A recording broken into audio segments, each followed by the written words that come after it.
Welcome everyone to the Dave and Vinno show. Welcome back. I'm Dave, and this beautiful legend with me right now is Vinno. Vinno, what's up, bro?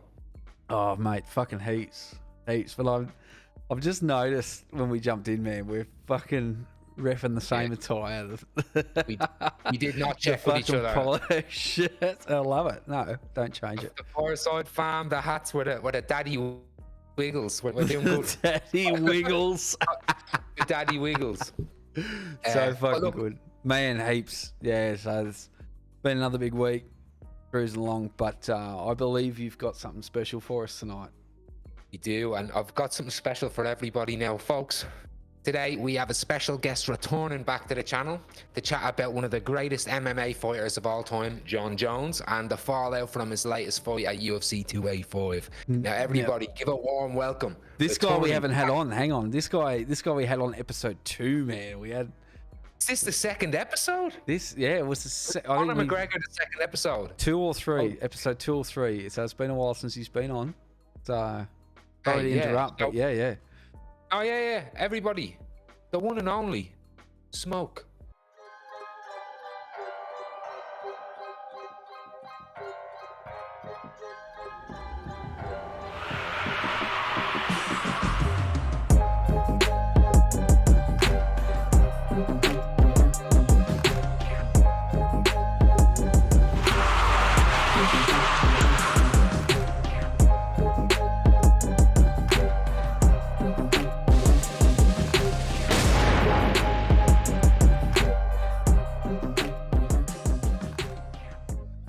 Hey everybody, welcome Smoke.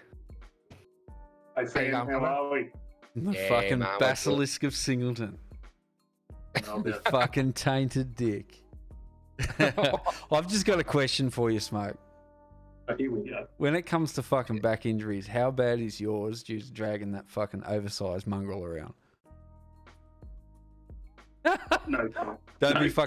Don't be modest now. Don't be modest. Zero comments on this. A family show, Vinno. What the fuck, mate? No. Don't worry about that. He's a bully.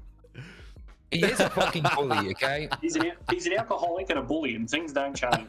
All right, Racy. Oh, we were only talking, weren't we? That were you on our second or third episode? We're gonna have to check. I'm gonna check that up. But it's been a long time, Smoke. It has. Back the Conor McGregor saga, right? Yeah. Yeah. It's been a while. Hey, how are you? What you been? What's changed? What's up? Oh, nothing much, man. Just family life. Yeah, same. Crazy busy. Same as us. Same as the rest of us. It's just life. It's but painfully just normal and alike now. We were just talking. Me and Vinno were wearing the exact same shorts and hat, and like, we're glad we got you on here for a bit of diversity, and not just obviously because of your Mexican heritage, but just she's got the guns out, you know. Oh fuck! It shows our age because I think episode 2 none of us had glasses, and now 2 of the 3 are running fucking spectacles. I went into it was all because remember how I changed role in the old job and went in the office. Yeah, man. Looking at computers all the time. Yeah, it wrecked from it. That's what mine was, man. Like, because driving the train at night, like you've just got a blue screen behind you because we've got the 2 computers. Rather than pneumatic gauges now on the locos we use, and it was that squinting through the night looking at that, you know, and I noticed that looking down and then looking up, like it took so long for my eyes to adjust. And when I got mine tested, they went and said, yeah, no, it's the computers, like the blue light or whatever they refer to with the computers. So when I'm looking, like I only need them for looking at computers, screens and reading and shit. But when I'm looking anywhere else, I don't need them, which is surprising with my fucked eyes, right? But yeah, just that constant looking at a screen, you know. I just was getting like the worst headaches I've ever had. Yep. Yeah, right behind the eyes, and just like in this, because you're squinting the whole time. It's fucked, isn't it? Yeah, it's getting old. Yeah. But saying that, you see a lot of young people that are spending a lot of time on computers as well.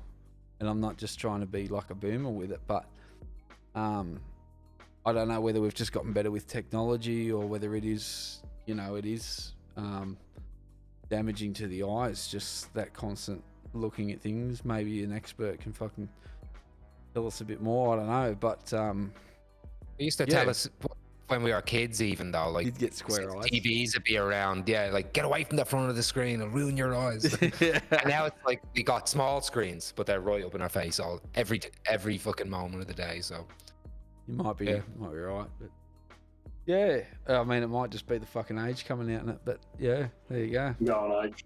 there's got to be data around it, especially now that a lot more jobs have computer screens. For Even sure. jobs where you'd work in receive and dispatch, where you used to do con notes and stuff like that. All that's changed to being digitized now. Everything's on a computer. So I'd say you'll see the next 10, 20 years the ramifications of that and social media and everything. I mean, we already can see it, and people being a little bit more depressed because they all of a sudden now when you're home you still have to have a presence somewhere else, and bullying, I'd say, for kids. Let's not get into that, because that's a whole topic altogether, isn't it? Let's get into the fights, lads. The fights. Let's Now, do the fights. UFC 285. We'll start with, I reckon, we'll just do the main card, and we'll start with the opener of the main card, and then we can save all the juicy Jon Jones shit for after that. We can talk about the GOAT status, the fight with G.O.A.T, the fights to come, the fights he's had, the fucking the fights with USADA he's had, the fights with his fucking missus. Look, we'll get to that. We'll get to that. But right now, The whole card. Nichols. So just quickly, this whole card, did you watch right? it, Vinno? I didn't see. No, I was I was working at the time that the fight was on. But when I went back and had a look and watched it, 4 submissions out of the 5 fights, 4 submissions, 1 decision. That's fucking incredible. Like, it's, you have a look at the previous cards and the like, and it just, the one thing it looked at for me, just looking at the results, was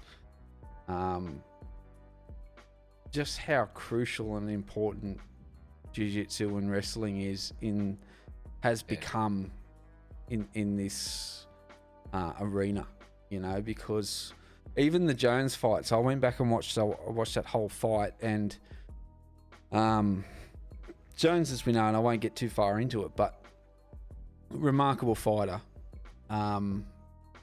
but for him to get to the point where he's having to submit an opponent first fight back after 3 years, you know, he's pulling the strengths that he has against that fighter, obviously.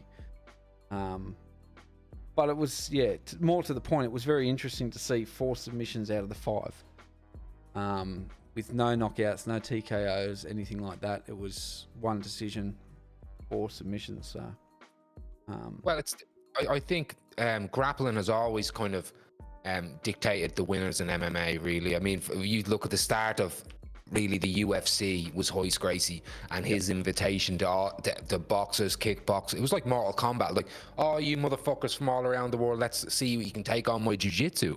Was really where all that come from, even before the Fertitas bought it. That was the idea of it. And I think if you are the best, if you're the better grappler, and if you can impose your will in grappling, you get to dictate where the fight goes. well, Now, it's interesting with the UFC, you know, because with boxing, people want to see that knockout, and with UFC, people still want to see that knockout, right? But with more and more people getting into BJJ and the like, it's interesting to see more the reaction now to submissions and grappling. Because I remember a time where it was, oh, what are they doing on the ground? Fucking stand them up, you know, blah, blah, blah. But now that has sort of changed to people being intrigued and interested in how people are being submitted and how they're getting into those positions and learning from it. It's just a show of the times, I suppose, with fighting and how different UFC is to traditional forms of fighting like boxing and those sorts of things. So yeah, well, like MMA, particularly with jiu-jitsu, I think it was the great equalizer. I think it taught people a lot of lessons. But I think where that grappling bores people thing is that grappling can be quite boring.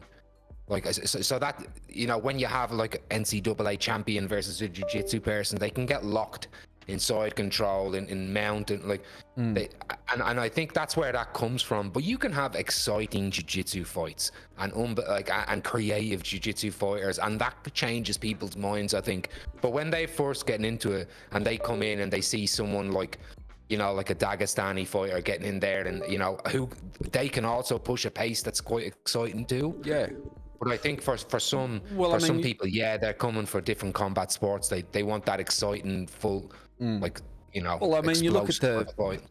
you look back at the Mark Hunt and Brock Lesnar fight where people were expecting a knockout. You know, they were expecting it to be a real powerhouse type fight, being the combatants that were in there, and you know, I remember seeing a lot of people just going, "Oh, Lesnar's just laying on him," you know.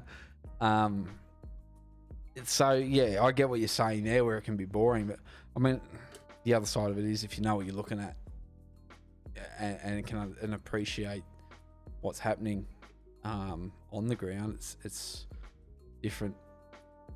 Spectator What's sport, scarier though?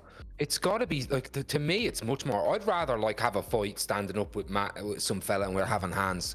But if definitely, all of a sudden this fella I think being in pulls me to the ground and he's got his hand on my mouth and I'm like, being in a position where I'm fucked. being in a position where you shit. mentally don't know how to fucking get out of it, and the psychology in it, like that would be more confronting than, you know, a fist hitting you in the face and going, I just got punched in the face. But you know, being in a situation where you are completely just engulfed by this other person and you don't know how to defend against that, you know, you're in a position that is shit, and or you might not have trained for that, would be fucking scary, especially on a platform like the UFC, you know, where there's so many people watching, there's a lot of pride on the line. You know, you might be a very skilled fighter in one aspect, and then you know that if you go to ground, you're fucked. So instantly, it starts to kick in, and I mean, and obviously fighters play to that. That's the different aspect of the fan base, though. You know, like I used to be the exact same. I was just stand them up, just want to see them, just trade hands.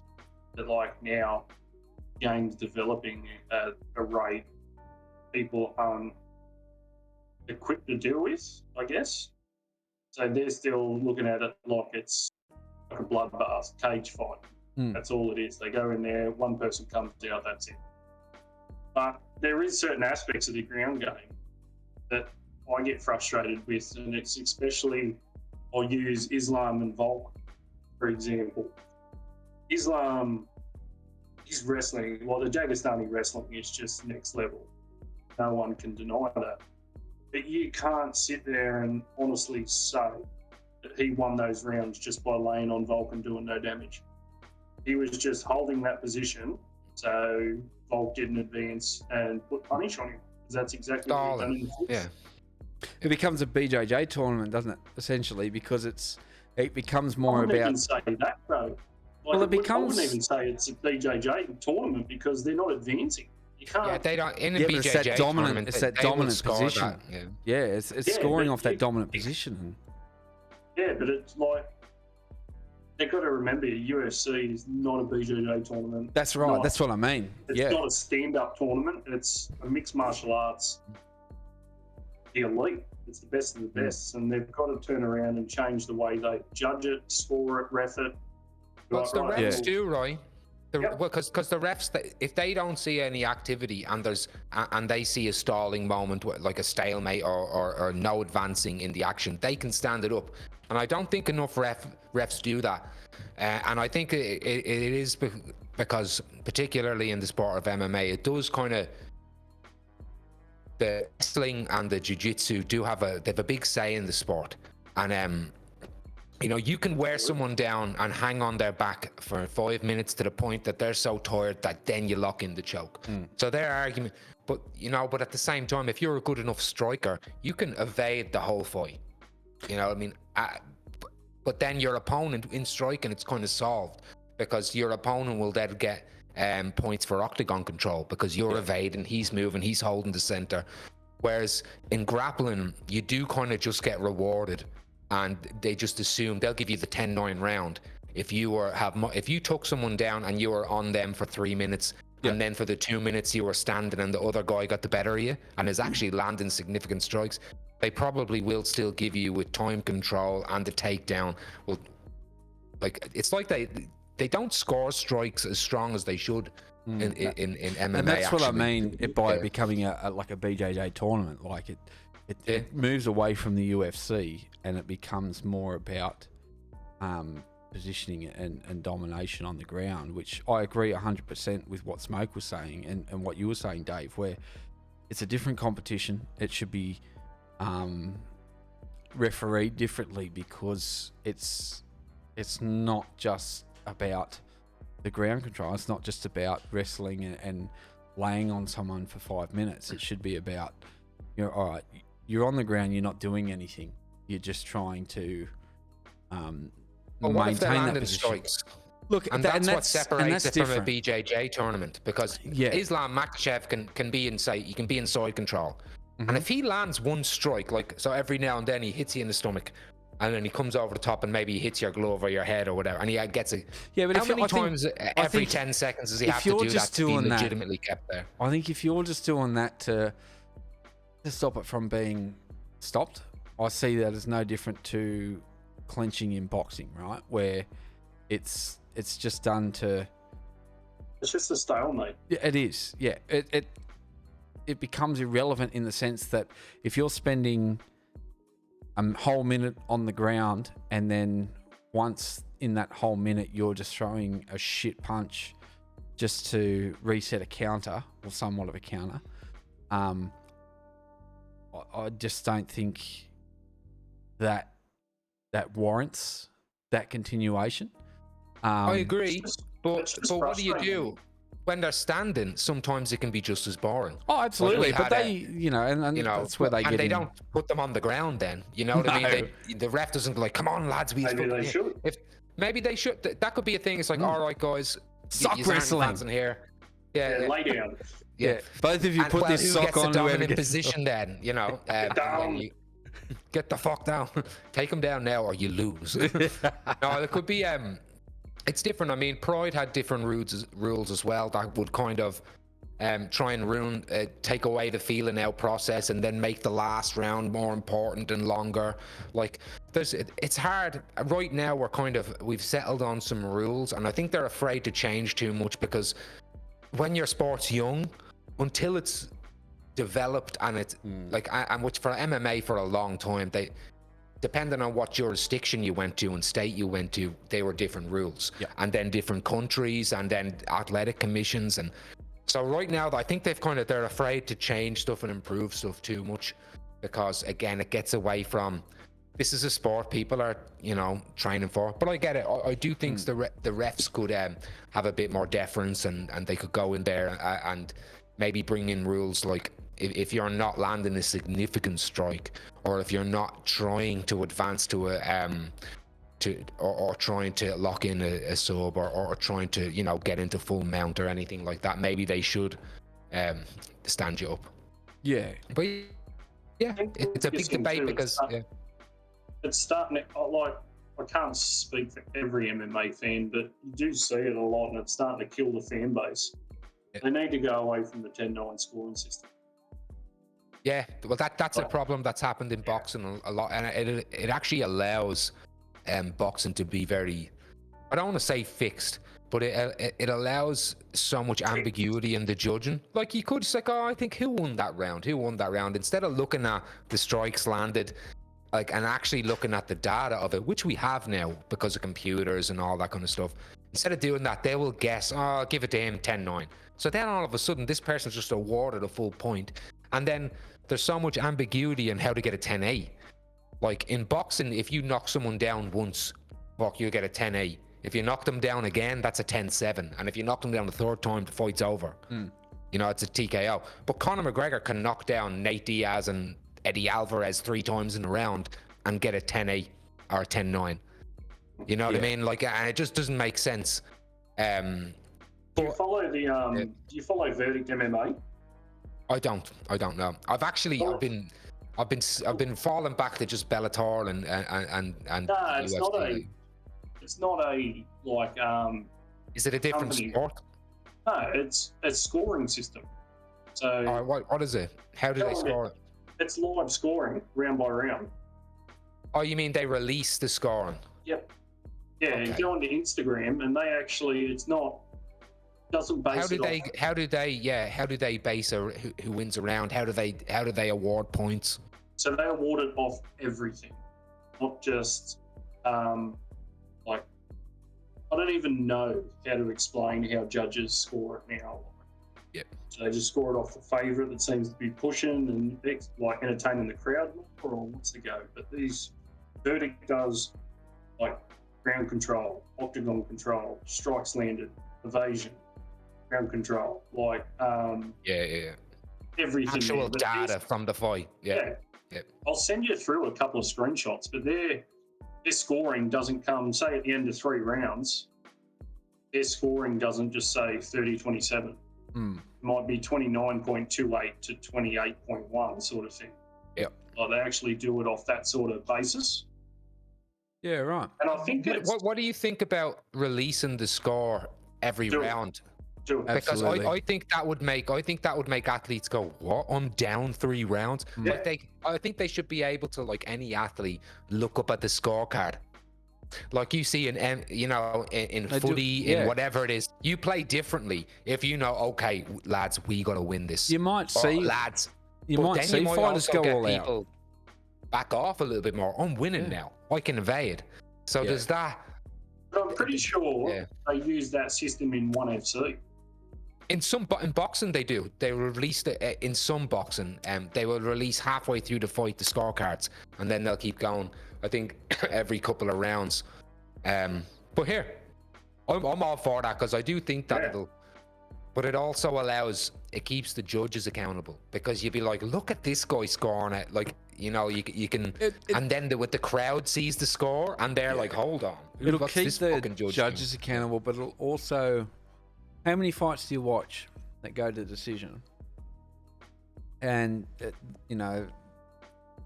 it's disagreed with between one of the fighters, right? So I honestly think it'll be a good 70% of fights these days. yeah. So if you've got in that, fairness, if you've got that score MMA is showing a bit up, more finish heavy. yeah. But I think yeah. if you've got that score showing up, right, they may still disagree with it, but they've been given ample opportunity to see that score as well. So it takes away that. I mean, if someone is getting flogged and everybody else can see that they're getting flogged, but they still want to have that argument about the decision, but that decision has been up at the end of every round, you're going to remove a whole aspect to that argument, right? Because they've been given ample opportunity to see how the fight is progressing. And like you said, Dave, it is going to bring in another factor, because you might see in a 5-round fight, if it's down to the wire, you're going to see them going all out, because each fighter at the moment might think that they are on top. And if they see that score at the end of the 4th round, all right, let's fucking knock on. Like, let's get it done. So I think that alone I'm up 4 rounds. I'm going to run away in this last round. I can lose this round. Yeah. So like this. So you might there is an up see and that down aspect. about it, but you're so also maybe going to see a lot of releasing hunger it from another. periodically. Yeah. Oh yeah, but that's right. Now he's going to be like, okay, this guy is going to try and knock me out. Yeah. But if they both don't know the score, how, you know what I mean? Is that better to go in to kind of leave, or maybe if you're a fighter and you see, oh my god, I'm losing, really? I'm fucking losing. That might then get in your head and you might get mad at the guys. Do you know what I mean? But where are you going to take that actual out? If you're in a fight, where are you going to take that anger out? Like, I just think in on the fights, opposing generally on this level, you don't want to be fighting angry, right? You know, like the likes of Jon Jones and these guys, they don't fight with this crazy ferocity. They're cool, calm, calculated. I mean, for us as the spectators, how fucking cool is it going to be to watch someone just I'd love to get see some an bloodlust angry in Jon them, Jones. Yeah. Yeah, like it's. But here, look, anyway, guys, We're half an hour in nearly. I think we're 25 minutes. Let's kick it on, all right? So Bo Nickel, Jamie Pickett opening up here. Bo won, like I think 3 minutes into the first round. What do we think? Now, obviously, for anyone paying attention to this, Bo Nickel's this is his fourth MMA fight, but his UFC debut. And Jamie Pickett obviously was picked as a bit of a sacrificial lamb for Bo. Bo's an NCAA champion, and he's got a big hype train behind him. And Pickett came in as like a plus 100 underdog. What you guys think of the fight? I've only seen the highlights, but sorry, Vinno. No, go, man. Go. Yeah, I only seen the highlights because I was busy that Sunday, but he's definitely got a lot of talent. Yeah, like, I can see why he's got such a hype train behind him. Yep. Not only is he a solid dude, like, he's got skills. And Jamie Pickett's no easy task to run through. Yeah, he's a good fighter, man. He's a good fighter. Yeah. And actually, he's going to be, well, I guess we should mention this, there was needed a groin in the fight. So Pickett, he plans to actually appeal that to the Nevada State Athletic Commission, and for a no contest, because he believes that he'll argue that that's what led to the finish. And if you do look at the replay, he was hitting the nuts. He does kind of signal to the ref like, I'm hitting the nuts, and the ref didn't call it. And then obviously you know you've got Bo Nichols there is just going to do his NCAA shit. He's going to run around him with transitions, take him to the ground. He ended up in side control. I think he had him in a fucking, you know, he got his back, and then what did he get? Like a head and arm choke or something like that, or an arm triangle choke or something. But yeah, great kid, great future, amazing grappler. Again, those young American wrestlers, they're built for this. They've got that. It's the young version of I lost his name now. Smokes penis. Silver. Oh, fucking Chris Weidman. Yeah, young version of Chris Weidman. Yeah. All-American wrestler. Fucking heaps of pressure. All that grind mindset. All those American, like those Matt Hugheses and Daniel Cormiers and Cain Velasquez and all those dudes, man, they're just pressure. Even Ben Askren back in the day, who he doesn't get enough credit now, obviously because of the hilarity and the humiliation of George Masvidal and then Jake Paul. But there was a time when he was one of the most scary welterweights ever, and it was because he was that pressure wrestler. That, you know, that they ruled the UFC for so long. But yeah, look, Bo Nickel fight, good fight. Happy that it's a good debut for Bo. But yeah, any other things to add to that before we move over? I just remember looking at the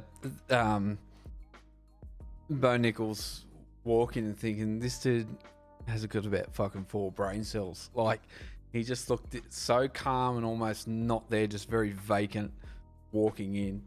And then when I saw the result, I was like, all right, okay. Like, fucking. You don't need to be smart to be able to fight. No, man, it was just, he just looked engaging. He almost looked too calm. Was what I mean. He was just walking in there and you know, being a very new fighter, to be that calm, I don't know. I think even if I was an experienced ice coldness. You're right. That's right. It'd be scary, right? Because you've got someone walking in there that's obviously got nothing to lose, everything to gain, and coming in with some sort of ferociousness that they want to prove themselves. And yeah, it almost came off to me when I was looking at the highlights going, this is a dumb motherfucker. Like, it was just... It's that he's those wrestlers, man. They've been competing on a high level multiple times a day, every week for fucking since they were kids. So they are locked in. They know how to compete. That's one of the things about them too. They're able to zero in and eliminate the noise. Yeah. And they're just unbelievable competitors, like Randy Couture, Chael Sonnen. I'll keep naming them. You know, look like at these him guys throwing out knowledge. Go in there. Colby Covington. These guys that the pace they put on, and Dave's they're like able that guy to. in an interview where you ask one question, he starts just name dropping. Right? Oh no! I'll rant. That's attention deficit disorder. I know. All of these people. It's like I don't give a fuck. I asked a question about you, mate. Like, No, but it's true. It's like there's so many examples of, and there's so many people that have paved the road now for Bo Nickel. So he is just another one of them. And if he can keep doing what he's doing, as the competition gets up there, man, he's got a place and he's done well. Fight number 2. I look forward to seeing what he's got next. Yeah, well, it's a big bloody industry at the moment. So again, you have to. I wouldn't, been at his first UFC fight, I wouldn't throw him in with the Wolves, the top 10s at the moment. We've seen that when we've rushed people too quickly, and not a lot of people can rise to that occasion with a big push, like McGregor. But anyway, oh man, he's back. We can get into that. We'll give this card its justice, and then we'll get on to the real competitors. All right. Next fight, all right. We've got Gamrot versus Turner, Jalen Turner. I love Jalen Turner, so I was sad to see him here. Gamrot obviously got the decision after round 3. This was a good one, classic striker v wrestler type of fight. Turner was doing well with the strikes. I love that, but I think Gamrot controlled the majority of the fight, especially from round 2 and end up he got the decision. Turner came back at the end there. He controlled it a little bit more and even ended up, I think, taking his back at the end. I think Gamrot ended up just taking his back at the end. Looked more, I think he, again, that wrestler striker thing, I think he controlled the fight more. But I think Jalen Turner definitely put it on him more and looked like the more exciting fighter in some aspects. But he got wrestle fucked. But the grappler, again, asserted his dominance here. Lads, what did you think? Once again, man, I only saw the highlights for this one. Had some highlights for this fight, for sure. Yeah. And it was almost what I was surprised with this for the highlights. It was breezed over quite quickly, and the impression I got from that was it was not a very exciting fight, or there might have been a little bit of animosity there for whoever created the reel for the highlights. But it was very quick. It was almost like the walk-in and then the final result. Well, I haven't actually seen... well, it's not a hugely high-profile fight, I'll say. No, but it is. They're two up-and-comers that they still should get their light. Yeah. They still should get their light, but at the same time, it's what it comes down to what I was mentioning before. They did 3 rounds, Yeah, and that's the decision. So... the one decision out of all the 5 fights, and it comes down to decision, and I think that may have been a player in the final result there, as far as everything around them has been hyped up, or it has had a different result in the finish. So, but it's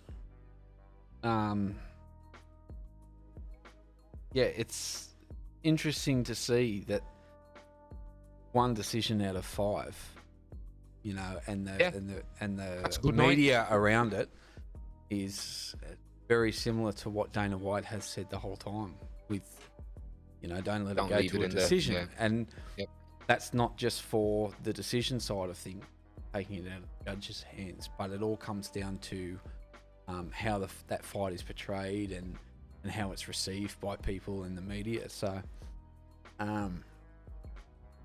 it's I'll hand over. If you want to get a performance of the night for a decision, it'd want to be a fucking like a bloodbath. Man, it's got to be. It's got to be Diaz, McGregor, no end. Mark Hunt versus fucking Antonio Bigfoot Silva. Yeah, it's got to be everybody standing there like fucking barracking for both fighters by the end of it, because they've just put on such a good display. Like, it has to be electric. And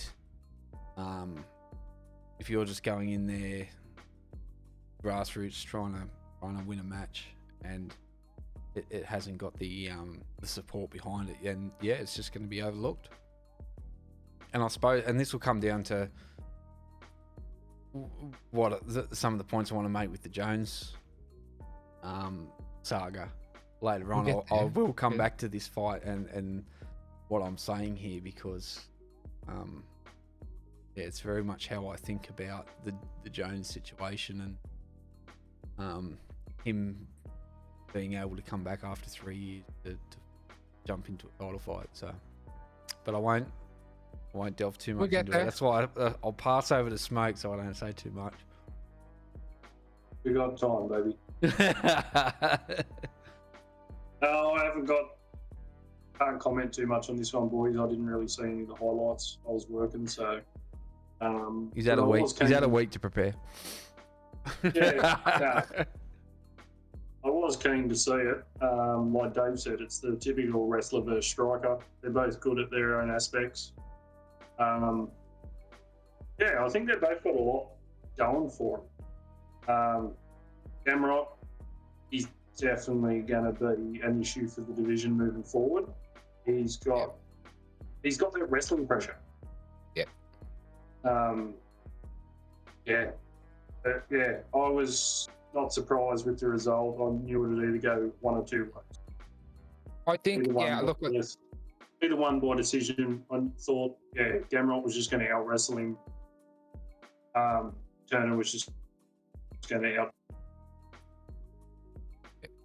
A much more. So obviously, Jalen Turner was trying to put it on him, but I think, and I think Smokey alluded to this earlier as well. The game evolves so much that you can be a fantastic striker out there, but you've got to bring that up. You've got to have a certain amount of not even wrestling or grappling, but even employ anti-grappling.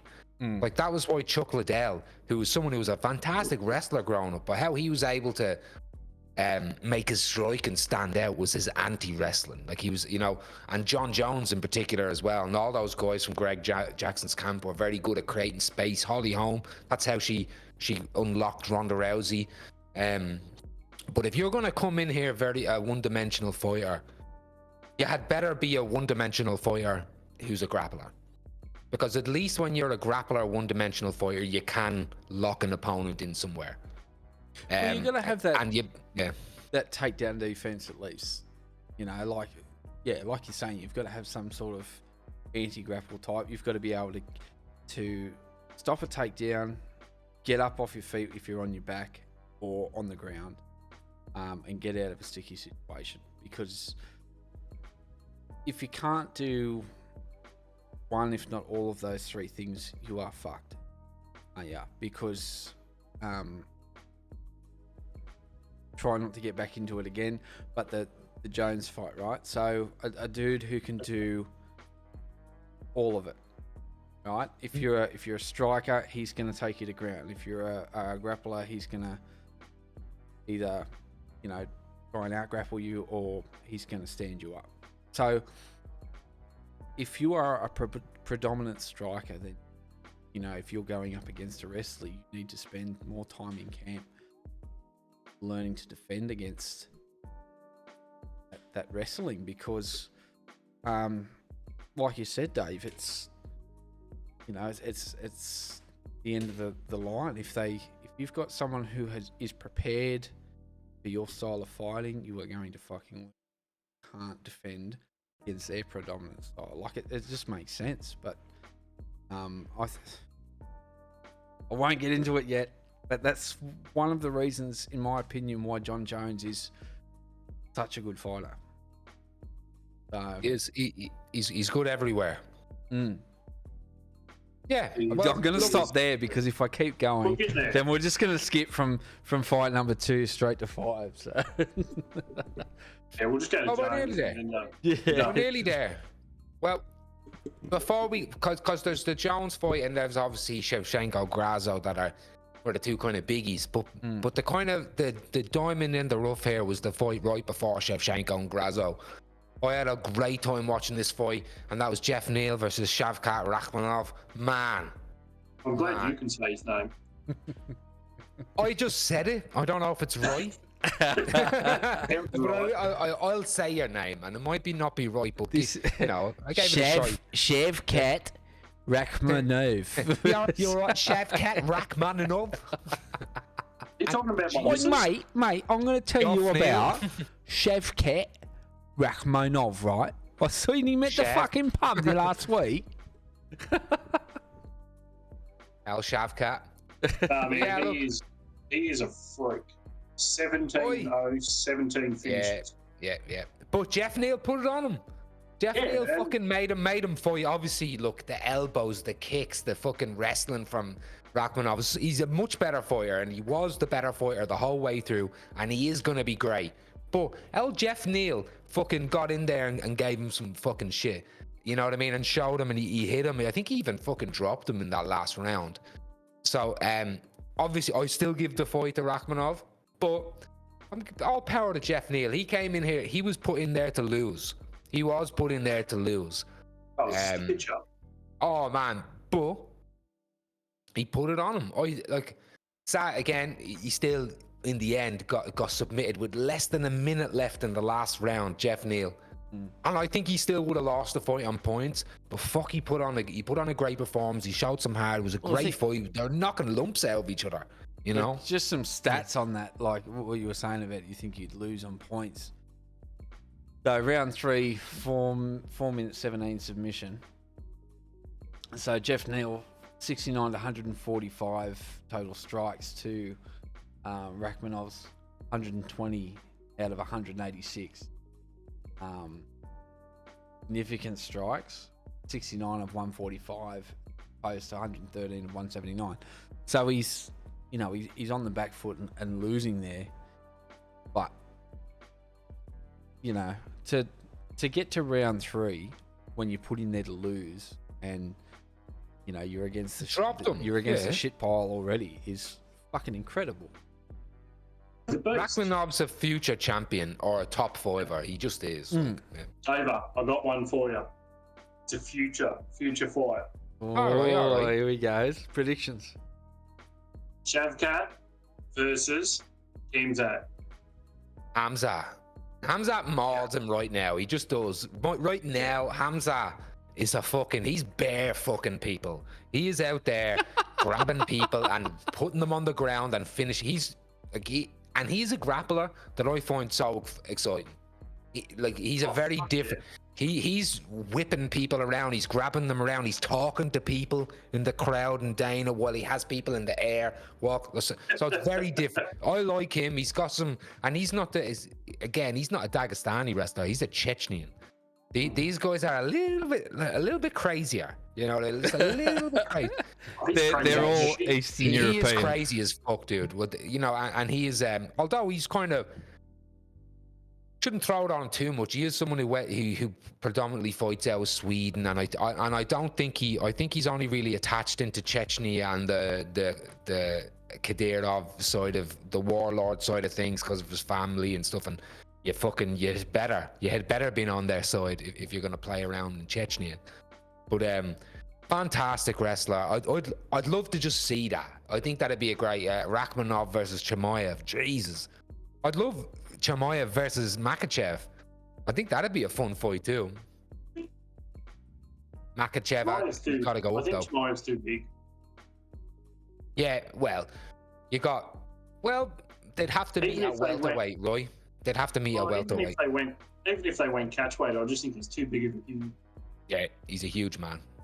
He's a huge man. He's over 6 foot. He's fucking huge. He's a huge, and his frame fits him too. He's not a busted out muscly guy for the weight. He's tall, lanky, there's room to grow, and he's got mad frame. Yeah, but he's solid. Oh man, he's solid and fast and quick and with lethal intention. But what I will do now, guys, before we get into these championship fights, I'd like to entertain everyone now and advertise one of the best plumbers in the world, second only to possibly Super Mario. Prestige Plumbing. Take it away. Do you have a leak? Maybe need a new install? Or got a nasty blockage? Then you need Prestige Plumbing and Gas. Whether it's in or outside your home or business, Prestige Plumbing and Gas have you sorted. With the wealth of knowledge and professionalism that you deserve, Prestige Plumbing and Gas will have the job done right the first time. Guaranteed. You don't want to let yourself get caught out by dodgy workmanship. You want honest, reliable, and quality tradesmen to put your mind at ease.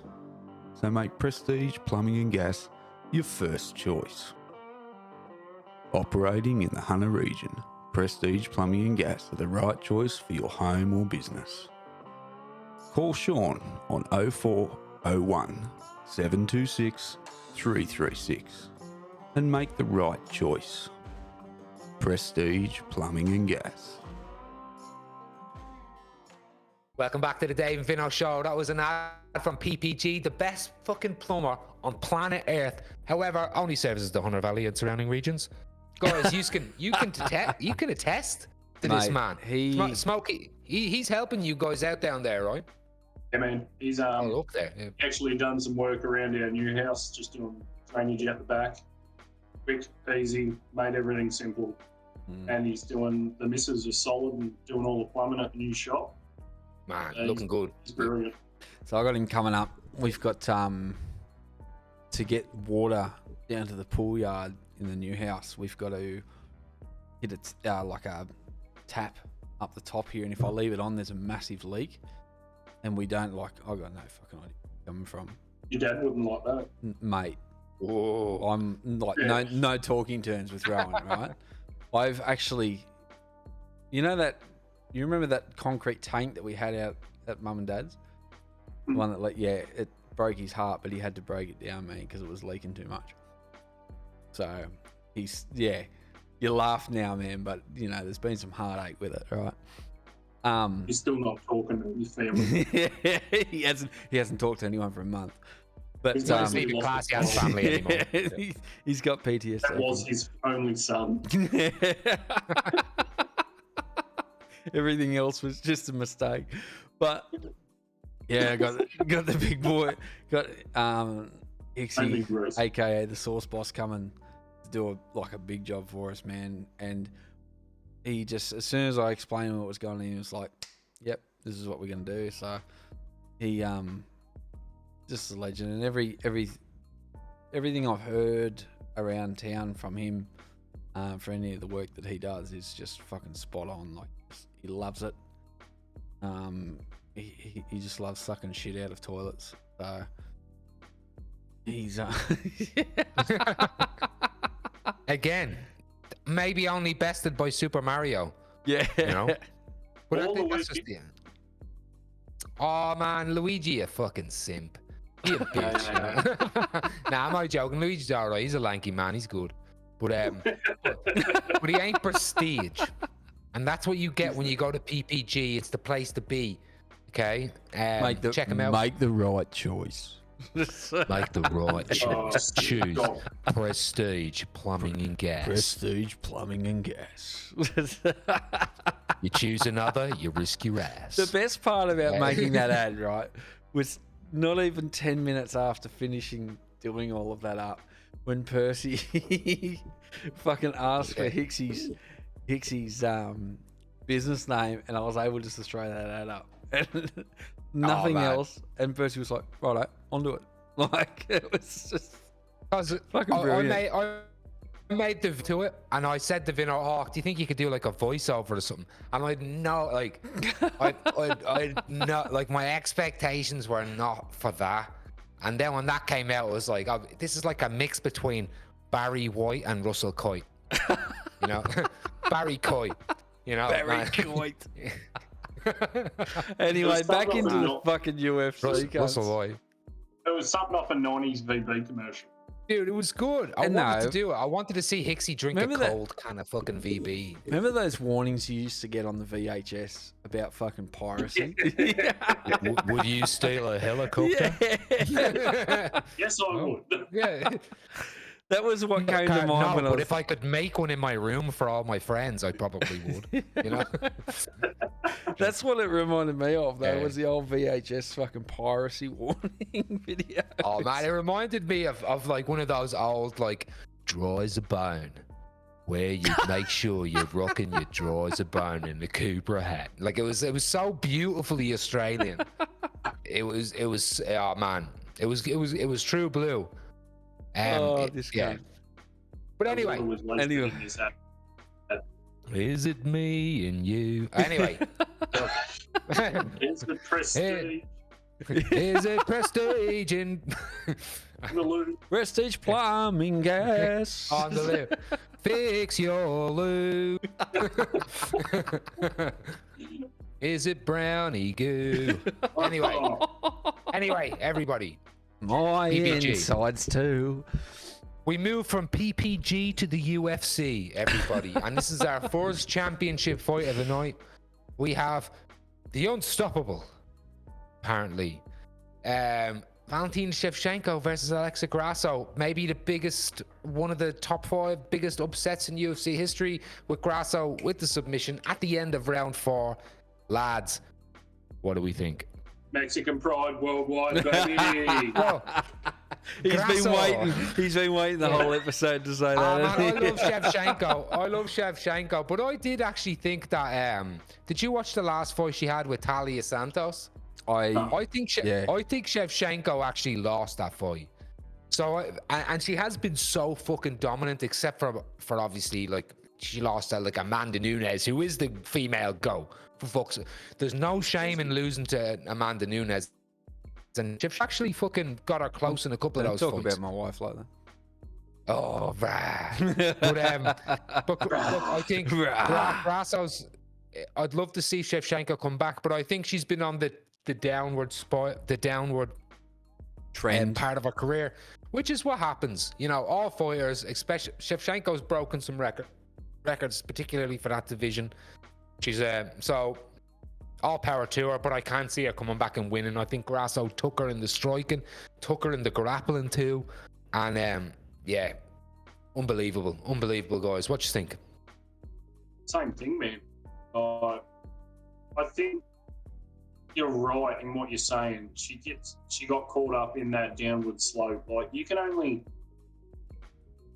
get to him, but Jones is a different beast. You look at all the other champions that have held the belt and fought consecutively for so long, their game drops off. Like, I guess it'll go back to Bones when we get to him. He said the same thing. He got all.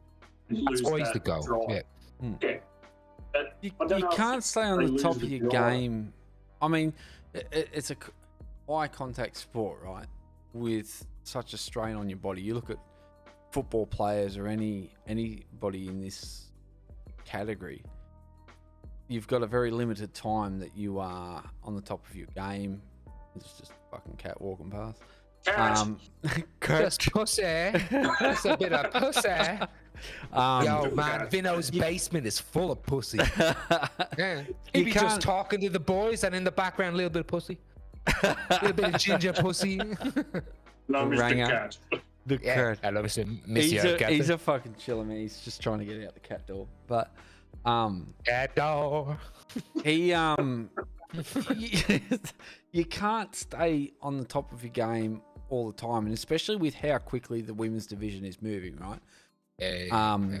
Since Ronda Rousey, it has just gone ballistic, hasn't it? Like, it's There's some constantly legendary champions now. There Like, is, since but it Ronda is- doesn't get the credit she deserves for what she did at it. She's like the Hoist Gracie of women because she came in, she had a particular skill, and it took so long for the other women to kind of catch up with her in that division, because you could argue Cyborg was already the featherweight. She go or set the whatever. standard, and she set it so Yeah, high yeah. that once people break that standard, right, it's just gonna go hell for leather. Yeah. You can say without a doubt that Conor McGregor did the same, because the fights that he had and the people that he fought against and how easily he fought them, right, it was a whole new dynamic to fight to that level of fighting. So But I don't think it was his fighting skill, I think it was the shit talk.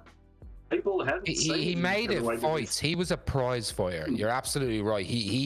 but he brought still had that promotion. He's the Chael Sonnen thing, but he had what Chael Sonnen had, but he did mix it with what Vinno was saying. with the results, with the dynamic knockouts, with the exciting, with like Chael Sonnen had all the build up to that, but he never really delivered in the octagon in the same way that Conor did, which was spectacular finishes.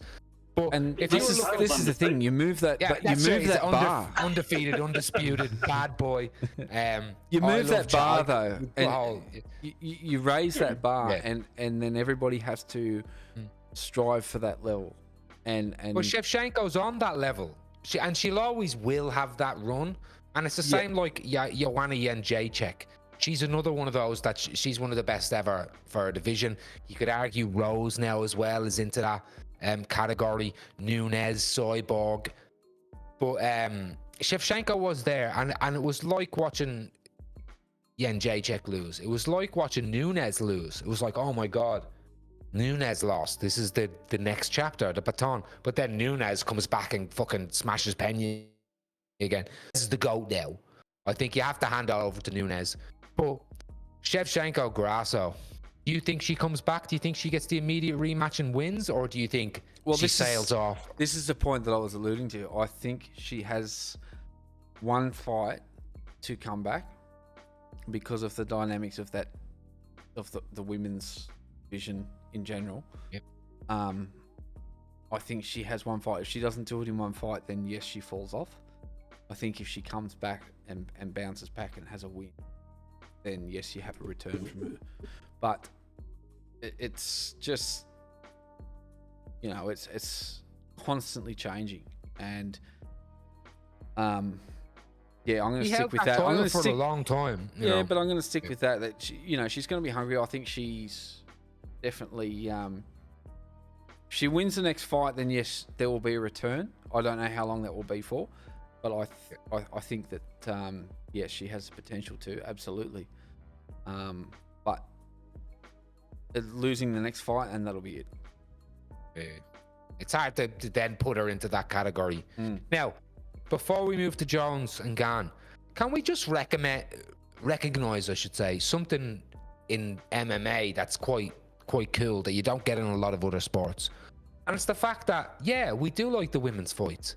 The women's fights are actually on the card with the men's fights. Now, I will argue still, like, the women are not on the same level as the men skill-wise at the moment. They have the sport, their league, their division is not, it's nowhere near it. But it's pretty cool. There's not a lot of sports in the world that you'll have women sharing bills and even headlining bills with men. I think tennis maybe you'll get it. I still think they're very much still in the teething stages, man. Like they're headlining pay-per-views. They are, you know? And I think that because there hasn't been since Rousey, and I'll go back to Rousey, right? Because as we said, she held that title and was the staple for 7 or 9 defenses. It was something like that. Yeah, it was huge. It was fast huge finishes. Yeah. You can't deny that. And since Rousey, it has just been so competitive. Oh, Nunes! I think Nunes has kind of taken over as the next dominant, because she was double champ. She was a legit champ. She was like, she'd beaten Rousey, she'd beaten Holmes, she'd beaten all the featherweight champions ever, I think, except for Geraint de Randamie. She'd beaten all the 135 champs that were still around. Like, I think Nunes, and she beat Cyborg. Like, I think Nunes is the legit women's GOAT now. And I think she, for the last 2-3 years, has kind of put her to and she's now to the men's side of the competition over the years, right? Because it has been running longer. There's so many names that come up, so I think they are still in the teething stage. In its infancy, for sure. Yeah, so it is fantastic to see them as a co-main event, right? And getting up there, and I think they still have a ways to go and going, and at the level that they are going at is only going to benefit them. It's good to see, though, like you said, you know, that they are a co-main event. Bitches, dude. Sometimes love to see it. How many other sports? And I think you alluded to this. How many other sports where the women's side of it, you know, is got different views? That's it. And even in tennis, and it's just a Serena. What'd you say? Ping pong. Ping pong. I don't know, volleyball. Maybe the women's Netball. volleyball during the Olympics. No, Yeah, no, yeah. but we're Josh. talking about an international televised pay-per-view sport. Boxing kind of getting into it a little bit, but again, women's boxing has been around for fucking 100 years or whatever, and they're not hitting there. Katie Taylor, Amanda Serrano, so a couple of names out there, Layla Ali, but it's not at the same level as the women in MMA right now. Women in MMA from Strikeforce have been kind of making waves because they're a good fighter. Dude, Gina Carano was actually a trail, but Gina Carano and Cyborg, before Rousey and Tate and all them, they were the ladies that were doing it. They were the OGs. Yeah, man, and you know, Ronda she's came along. Yeah. Saving the world with The Rock and Vin Diesel. Who is? In the 900s Fast and Furious. Because she's not anymore. Is she in Fast and Furious? Fast I X, don't know. is that the new Man, one? I lost count after Tokyo Drift. She was in the one where the airstrip was like 5.5 hours long at full speed. Oh, no, I love Gina. Gina's a The beautiful lady and a fantastic was fighter. 5.5 hours long. Bro, it got too much. Fast Furious movies got too much. When it got away from that Car grassroots, scene. the car scene, like I said, Yeah. Tokyo Drift, I think was the last one that I watched and kind of enjoyed. It was like the fucking third or fourth one or something, I wasn't it? don't Tokyo care, Drift? like, yeah. They should have stopped there because it's just Now fucking sad. it's basically the Expendables with cars. They've just got everyone in it. Yeah. Family. Yeah. But everybody, without a Jew, Valentina Shevchenko has lost. Without Will a she come Jew, back? is Who that knows? JW? I can say it. I'm a member of the folk. I am a member of them. Anyway. I think she comes back, Dave. He got to I'm come gonna back. hit you.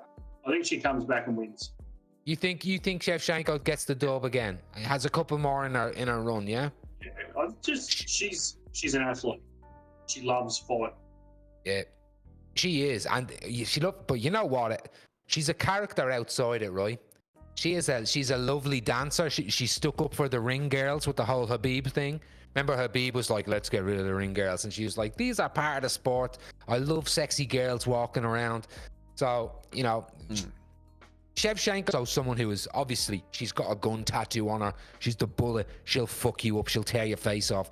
But she also has that femininity too. She loves doing her heritage dances and stuff. I think she's a Kazakh ethnic. I don't know. Look, I'm not even going to get into that. Yeah. I love Shevchenko. She's great, but Alexa Grasso came in there and she fucking, with those spin kicks Shevchenko was doing, she kind of learned. It's like they really game planned this fight. It'd be interested. So part of me feels like Shevchenko has to come in with something different now, because she's been doing the same fight now since she beat Joanna. You know, like she's been doing the same Muay Thai fight, and I think that's where Grasso was able to come in there and exploit her. So I'd love to see Shevchenko come back and strive for greatness. But I don't know. Maybe her number's up, because like every great fighter, your number's up someday. Yeah. What's your pick? The rematch. Grasso. You know? I would like to see a rematch. I would. No, it'll definitely happen. I would like to see. I think it has I to be don't a know that rematch, I yeah. would. Yeah, I think. Yeah, for a rematch, yeah, I would like to see the pair of them go at it again. However, I'm still going to stick with what I said before, with the fact that if Shevchenko wins the next one, she'll be in it for a bit more. After that, I think she's done.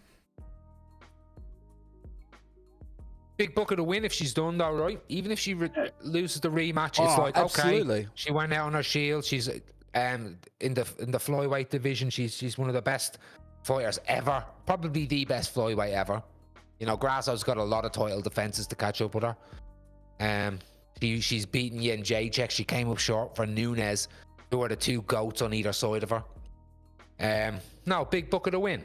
But now, ladies and gentlemen, we come to the main event of the main event card.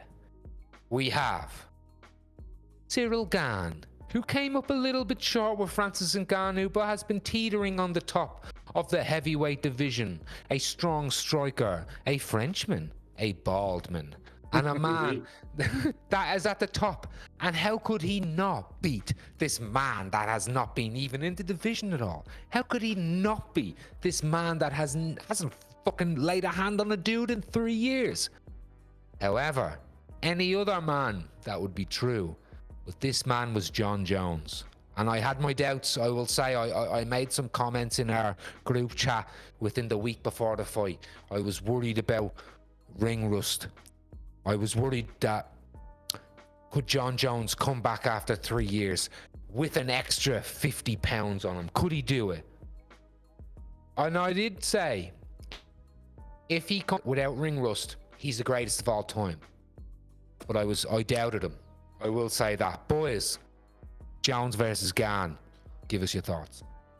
Oh, he's the GOAT.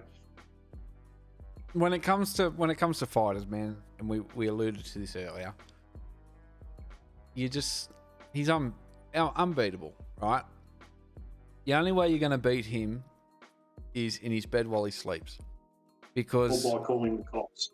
I don't know. The woman that sleeps with him at night lost too. Like, we'll get into that after. Yeah, we will. Because We I will. don't want to tear him down now because he is great. What I think of him as a fighter, as yeah. opposed to whether he should be there, are two separate discussions, right?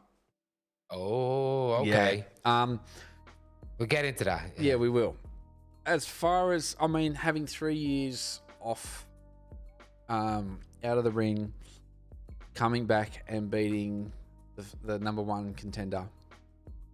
Yeah. You know, we've Would have been seen great if he we've fought seen in the Francis, right? past what he has been capable of. His fights with Cormier, you know, that whole saga and leading up to that, to where Cormier was, you know, accepted defeat, you know, and Voice.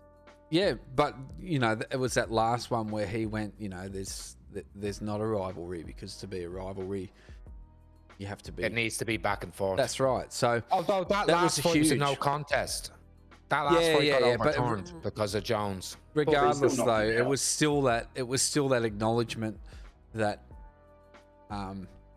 you know, he's That just a he's better freak. than him. He is just a Now, freak. by man. today's standards, that wouldn't have been the picograms that Jon Jones actually failed on. By today's levels that are measured, that would just be a knockout. That would not be overturned. He would have not got the band. It would not have shown up.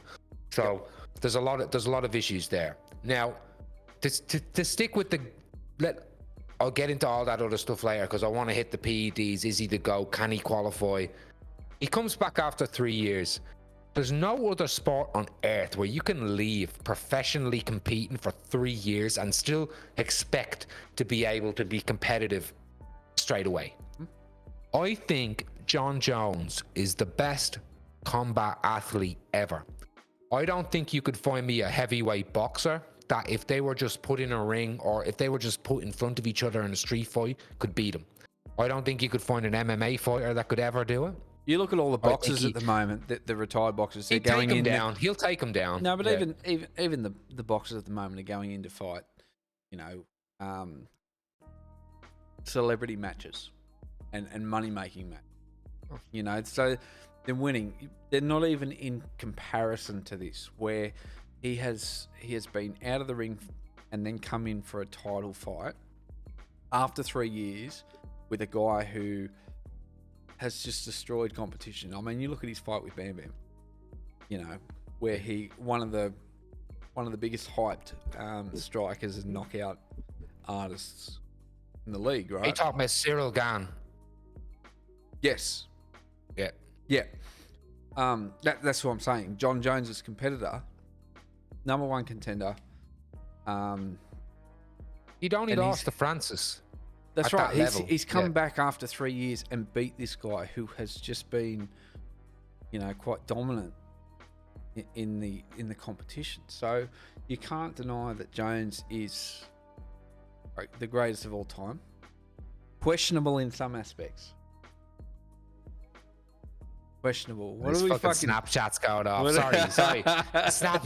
We've got the boys Snapchat in the background that's going off. Smoke Big decided to shout out to send the send all the Waddle boys. Pond folk. Big shout out to the boys. Smoke sent a little Snapchat at the boys. start saying, "Oh, fucking getting on with the boys." So it's just blown up from there. Now, Just want everyone look. to know that I'm with the boys tonight. You've made it. That's all the Oh. Snapchat said. He sent a Snapchat and went, "Hey boys, I've made it." Proudly sponsored by the boys. you can die tomorrow. You've been on the Dave Vinno show. Been on the podcast twice. My Yeah. life is complete. Oh, you're a two-time. You're a champ. He's a return. I'm guest, the first double champ on Fireside. Oh, is he the and first double guest? No, Colin's been on a bit. Colin's You gotta, Colin. but he doesn't count because he's blood. Colin's You a know bit what I like mean? genital wart, so it just keets coming back and Keeps it's- coming back. It's fun keeps every coming time. back. It itches, and it's the gift that keeps giving to It others. is. Boys, You know, but all we need to know is Mr. Colin. used to Colin. Oh, Jeez, old to school from the Fireside farm. Now, I know you're going to let's ask this quickly question. talk about the fight. Quickly Yeah, talk go. about the fight. So Jones comes in, all right. It obviously gets first round submission guillotine, but he comes in there, fields him. I know there wasn't a lot of striking because Jones obviously, did what he wanted to do. He got the opportunity to take him down, took him down, got him in the guillotine. But did you see the strike he landed on Gan straight down the pipe?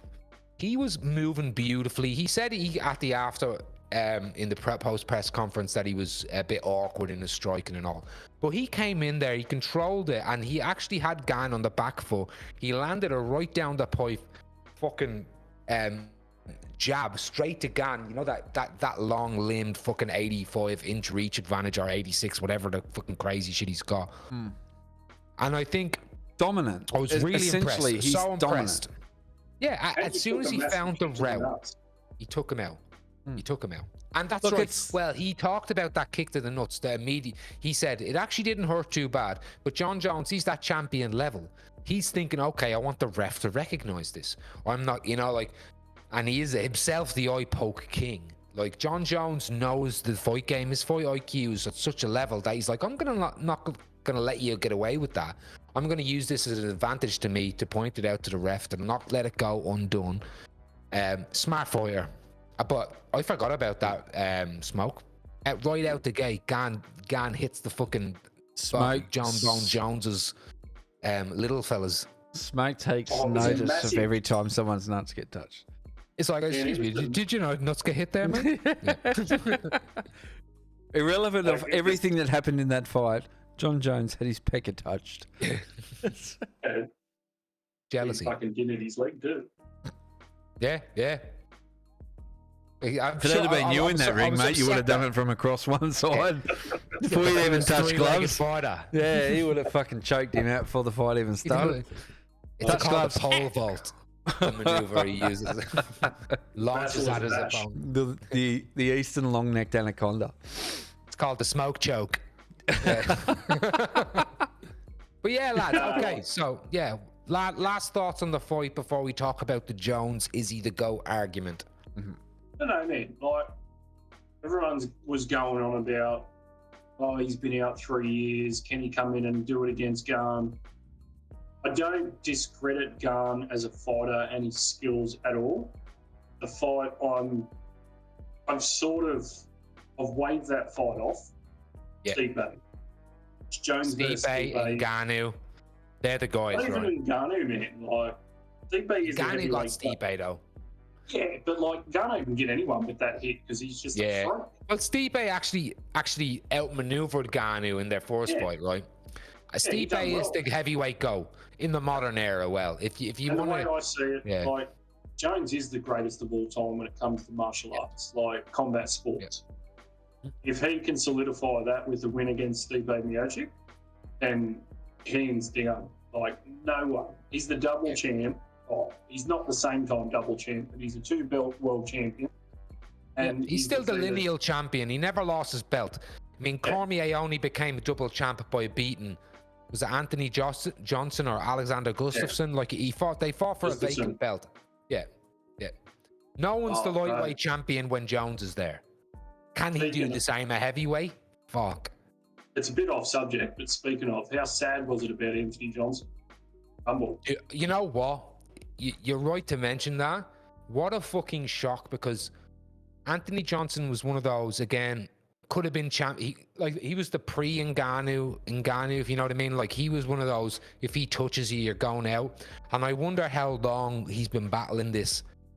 Like, I wonder how far it goes to the point where did it stop him from becoming champion? But just sad to see such a great character of the game, such a great fighter. Someone So who young. years before his death, too young. Years before his death, he was one of the top, scariest athletes ever. A year or two before his death, people thought, who is going to stop this cunt? Yep. Um, That was one very fight sad. that I wish had come to fruition, was him and Jones. Oh man, that was one that was gonna happen. If Jones didn't have that big layoff and there wasn't the PED stuff, that would have happened, right? Jones has fought so many people. It is kind of crazy he didn't fight him. I mean, Jones actually one of his first high-profile wins was Stephen Bonner, who's another rest in peace. Recently, and like, wow, Stephen Bonner passed away, and Anthony Johnson, both. Obviously, Anthony Johnson a bit younger, but both dudes. MMA is a cruel beast, right? Yeah. So, What do we got here? You I've be seen fucking that very Snapchatting again, Vinno. I couldn't help myself. You were You fucking. You got off topic slightly, and I went, I'm going to take my opportunity to read. But anyway, look. Anyway. Jon Jones. Right. So here's the argument, right? Is Jon Jones to go? Do you think that there's an asterisk by his name from PED usage? So should No. someone like GSP be the go? I mean, No. GSP has some legitimate losses against Sarah and Matt Hughes, but GSP came back after a long layout and won the belt above him as well. Granted, it was Michael Bisping, who was a lineal champion, at least. So, what do you think? Should there be this is the greatest of all time, and this is the greatest of all time clean? Or can you say, who knows who's clean? Because they weren't even fucking testing those motherfuckers back before you started. So, what do you think? What my point is, and I'll stand by this in any sport, and I'll take it back to whether he's. I'll move slightly away from whether he's the greatest of all time. I think he's a fantastic fighter. He's very intelligent. He is very well rounded and just a great competitor. Do I think he's a good ambassador, and do I think he should have been given a title fight after 3 years from being suspended? No. I don't think any fighter should. He wasn't suspended for the 3 years, I'll give you. No. But due to his, it's not the first time that he has had drug-related issues, regardless of what the testing levels were. I don't think he should be coming straight back in to a title fight. For the reason that you've got guys that have been clean and competing, building up to that level. And to have somebody come in after 3 years and getting straight away into a title fight or an opportunity to do that, I don't think he's fair on them. You mentioned before at the start that UFC is still growing and it's still very early in its development, and I just don't think that is a good move. It's a money move, right? So they're going to cash in on that one fight. However, it sets a standard and it sets, it sets a standard for any other fighter. So if you've got another fighter later down the track that gets done for drug usage, whether they're the best fighter in their competition or not, they have every right now to turn around and say, well, I'm allowed to come back. And I'm allowed to come back and start back off where I was, because But that layoff had nothing to do with drugs. The last fight he had was against Dominic Reyes, and that whole layoff had nothing to do with drugs. Yeah, but this is what I'm his saying. choice. He's still had a break, and he's had a break in the past from drugs and those sorts of things. But he's still had 3 years off, right? So why is he allowed to come back in and straight away have a title fight or in front of guys that have been fighting ever since and have worked their way to that level? That's like Conor coming back, right, after having a break and going straight away for the title. Well, he did to Habib. No, but When he came back after the Floyd fight, he had been 2 years away from MMA. yeah, And he fought Habib fucking Nurmagomedov fucking motherfucking Madoff. You know? That's when he had to take the step back then, and then a couple of years later, then he did the Cerrone Poirier comeback. yeah. But here's the thing about Jones, and this is what separates him from different. For the last 12 years, all Jon Jones has ever done has fight for titles.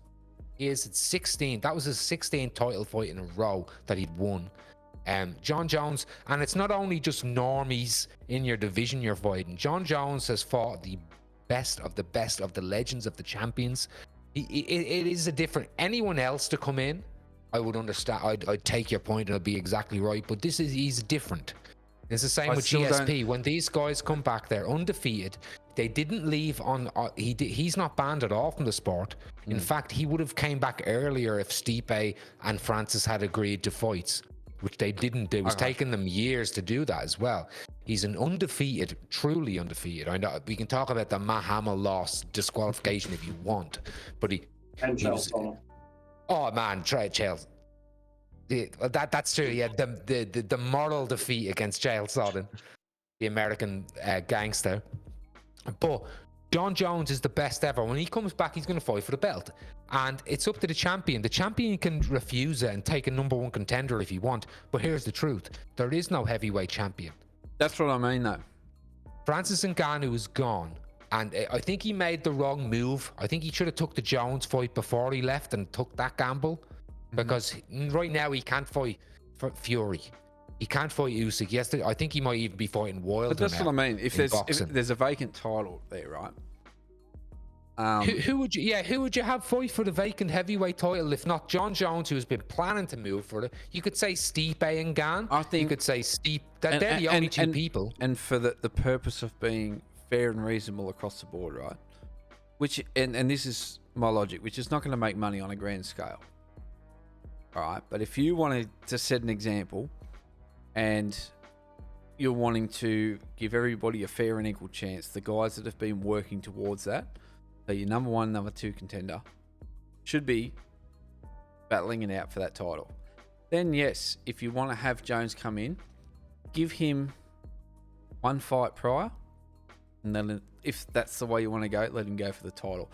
But coming in after 3 years and overruling guys that have been busting their ass, I would not be against any of them turning around and going, nah, get fucked. You know, I've just been busting my ass all these years trying to get to a title shot, and this guy comes back after 3 years and straight away gets one. No matter what his previous history is, he's been away for 3 years, right? These guys... that's not by his choice, though. He wanted to come back earlier to fight Ngannou. No, but the heavyweight champions have literally been not only avoiding Jon Jones, but avoiding contesting the belt at all. Francis Ngannou hasn't fought. Who's the last person Ngannou fought? Was it Cyril Gane? Hang on, let me look. Yeah, and how long ago was that? Like a year ago? Let me have a look.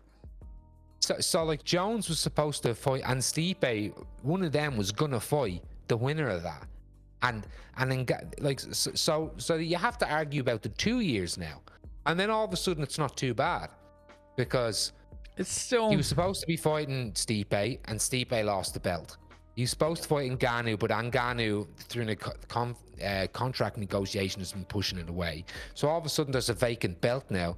So they gave Cyril Gane a chance to fight for the vacant belt, who had just lost against the champion. And I don't know, maybe Stipe you could give a chance to fight for the belt, but he wasn't ready to fight. Stipe... Cyril fought Francis January last year. Yeah. So Yeah, it's January- so it's over January a year. It's over a 22nd, year now. So round 5. no one could contest the belt even for a year and 3 months nearly. Yep. So way I see all of it. a sudden that's half of the 3 years you got to say, well, Jones wasn't allowed to fight.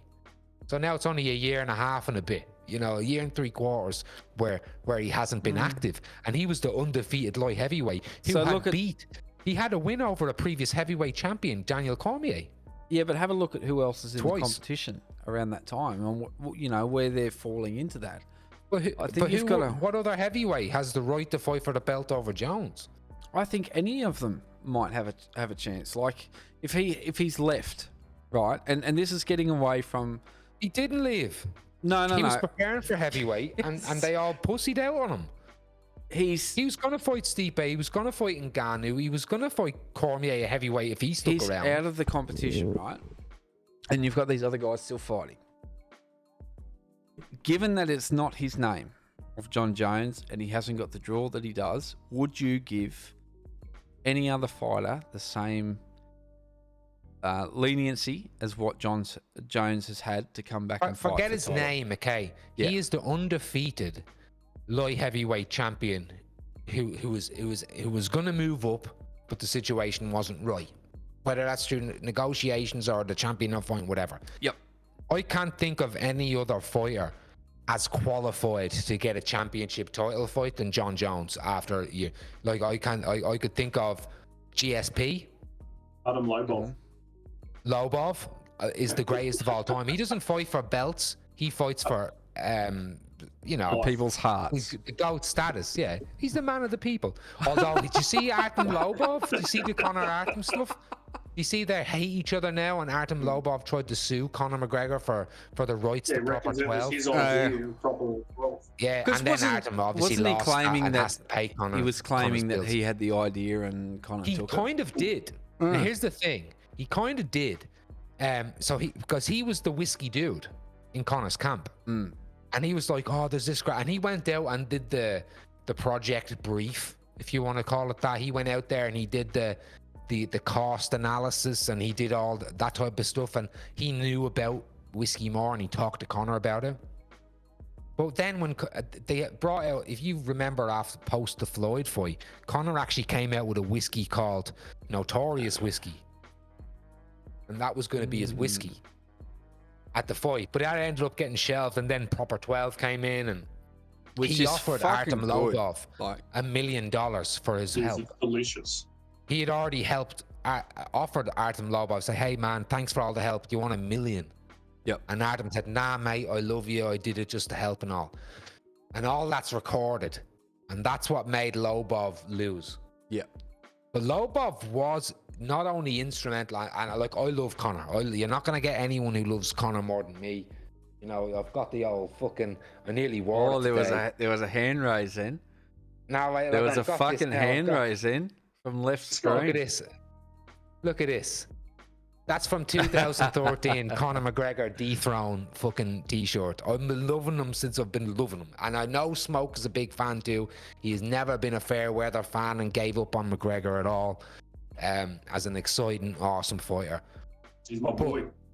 But Jon Jones, if we're good, is on a different, complete. Like Conor McGregor is the pay-per-view king. He's the prize fighter and best prize fighter ever. Look, I'm in not MMA. disagreeing that Jon Jones has the capability and he's got the name. He is the there. best.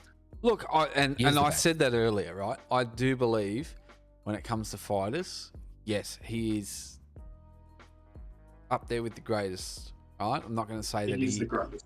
He is. I'm not going to say definitely There's only he is, two because other if you look at you could argue. that's what I'm arguing, and that's what I'm saying. That's why I'm not going to label him as the greatest. But do I think that he should have been able to walk back in straight into a title? No, I don't think so. Because... Hang on. I'll cut you off for a second. Here we go. We are about to get some Mexican knowledge. We're going back to Conor. He actually... Notorious jumpsuit with the proper 12. That's my boy. Fuck, man. I had a bottle of... Man. He is the man. I love Conor. Drank a bottle of proper 12 one night on this show. And it's a good drink. It's not a bad drink. People shit on it. People shit on proper 12, and I'm not a whiskey guy, but it's not bad. It's Bushmills, but it's not bad. It fucked me. Right? I was sitting here, drank a whole bottle of proper 12 while we were fucking sitting here doing an episode. Yeah, I want to try the new stuff. Yeah, the apple, man. I want to give it a little shot. Make you want to punch an old man. Look, Conor McGregor never punched an old man. Let it be known. That never happened. That man was 50 years old. That is legally a middle-aged man, considered a middle-aged man by all. So Conor hit a middle-aged man. No, It's he not- fell into Connor's fist because he was drunk. That dude headbutt Conor's fucking fist, dude. What are you doing, Vinno? What are you doing, Vinno? You bending over already for the McGregor star? What is he, guys? What is he doing? Is the cat We're now? live here, bro. We're live. I know we're live. No, I'm starting And to look, get. I'm starting we're to not get even fucking talking about glitches in Conor. the We're audio. talking about Jon Jones, right, everybody? Can we not just fucking No, talk I'm just about getting Jon Jones? glitches in the fucking audio, so I'm just fixing the fucking Oh, You're the alright. play sound. with the cat. Where's the cat? I was sitting. Listen to this, all right? So, there's only two people I think you could argue compete with the GOAT status in MMA. And those two people are, I'll say three. I'll throw Fedor in there, even though I don't believe that GSP. Fedor deserves to be there. Because, There's two people. yeah, there's Anderson Silva and GSP. Am I right? GSP. GSP has lost legitimately in his prime to two people. He just did. And he didn't get drug tested in his prime. So if you want to talk about you're having the gonna bring level- in variables there. those are the variables. You brought them in about Jones. I know, So yeah, Jones, all right. Jones is competing against much better competition than GSP, and GSP had a high level of competition. So listen to this, okay? Stephen Bonner, Brandon Vera, Ryan Bader, Shogun Rua, Rampage Jackson, Lyoto Machida, Rashad Evans, Vitor Belfort, Chael Sonnen, Alexander Gustafsson twice, Glover Teixeira, Owen St. Preux, fucking Daniel Cormier twice, Anthony Smith, Thiago Alves, Dominic Reyes, might have lost that one, Cyril Gane. Okay. This fella, Might have there's lost that one. nobody who's fought that level of competition and He's won beat like that. 3 generations of top. Yeah. levels. And he's back again in one round decisions against the top level of competition. I'm not denying Again, that he is a great with fighter, Smoke. right? I'm with You are Smoke. denying. If he beats fucking You are. Stipe, if he beats Stipe Miocic, there's zero question about it. Now, okay, no. What do you have to say? What's left before we get into his PED? Because I want to get into his PED accusations and his scandals. So as far as the I GOAT thought goes, we were into that. well, let's go through them now. So starting off in 2014, Jones first tested positive for cocaine. Oh, Although it's not yes. considered a PED or steroid, Jones still had to pay a 25 grand fine. So he's got 3 USADA issues. One of them's cocaine. So there's the first one. Do we count that? No. Okay. 2016, ahead of his fight with Daniel Cormier, okay, things became more serious. Jones tested positive for, what's this? Hydroxychloroquine and estrogen blockers. That's what they were, which are the telltale sign that you're trying to hide or combat the effects of steroids and human growth hormone. He got a 1-year suspension for that. Mhm. Okay. Now, 2017, this is the only other one. So Jones tested positive yet again, this time for Turinabol, a metabolite, which is again, they found picograms of this in his system, which can come from traces of supplements he might take over the counter. And again, you might talk about due diligence, and was he probably on it? Maybe, but everyone was, and he got caught. But however, that one, by today's standard, doesn't count. It was still an overturned fight with Daniel Cormier in a no contest where he knocked out Daniel Cormier. Mhm. But on those levels, if that fight happened today, that would still be a knockout and there would be no issue with it. It was because of the technology USADA was using that they picked up that type of thing, which could have been left over from the previous PED thing, because it's a picogram.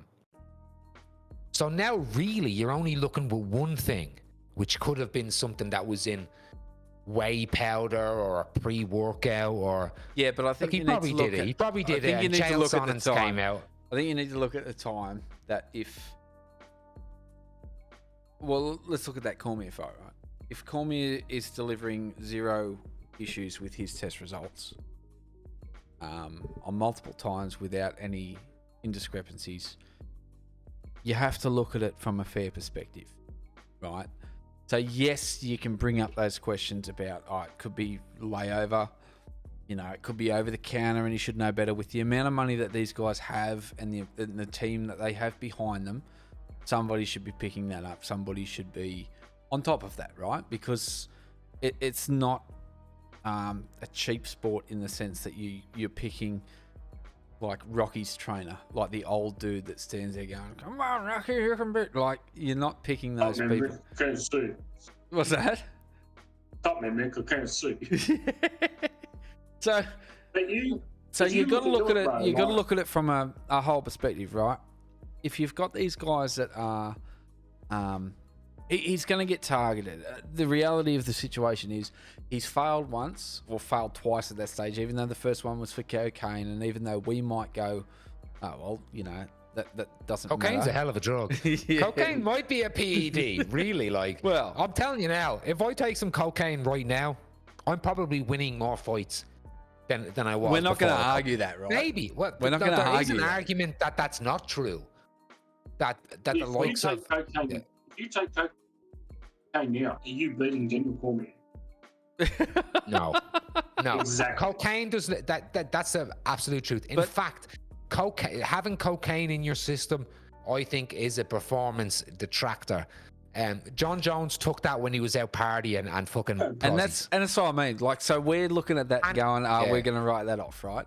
But We got to write, if we write him off, you got to write off Tyson. You got to write off Mike Tyson. You got to get rid of We're not fucking even- Muhammad Ali. You got to We get haven't- rid of everybody that didn't Look- test and used fake dicks and all. Then they're not the greatest of all time either. And you got to get rid of Anderson Silva. So we're not Anderson even Silva we're can't not be a even goat. we're not even on that level though, right? We're not, and that's why I said for me GSP, right? But we're he looking got- at like, we're again, looking at Jones. He quit We're looking when at Jones. USADA came in. He may have done, but then big- you got to. I mean, you can sit here and question every fighter throughout history, right? That may have been clean, Jones they may had not the have balls been. to fight under USADA. Right. You know what I mean? GSP backed out and So came you- back for one fight. You can bring in so many aspects of it and make accusations about that fighter was definitely on it when they may have not been. Right? We don't know. What we do know is that Jon Jones failed 3 times. Yes, one for cocaine, which, we've all just said here, nah, we don't agree with that one. Right? So now 2 times, yeah? Yeah, that's why. I agree Yeah, with but you. one 2 of times. those times right now would not be illegal.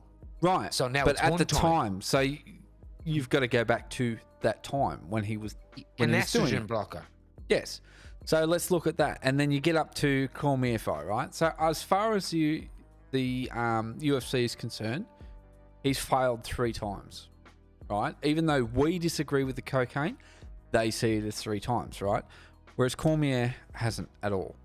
So that's where you've got to bring into the fact of fairness, right? So if you've got one guy who's failed 3 times, one guy who hasn't at all, and then there's still the question being raised about what type of PDs he's using, why he's on them, the team he's got behind them. Like there would be so many avenues to look into regarding that incident. It becomes very like the waters become very muddy. But at the end of the day, yes, he has used a substance that either him or his team know he shouldn't be fucking using. But he's also knocking out people that are failing tests too. Like Vitor Belfort. Like all these guys that Jones has fought have been caught failed, ex-champions, all like but he was still shredding through them all. Yep. And he got one little thing.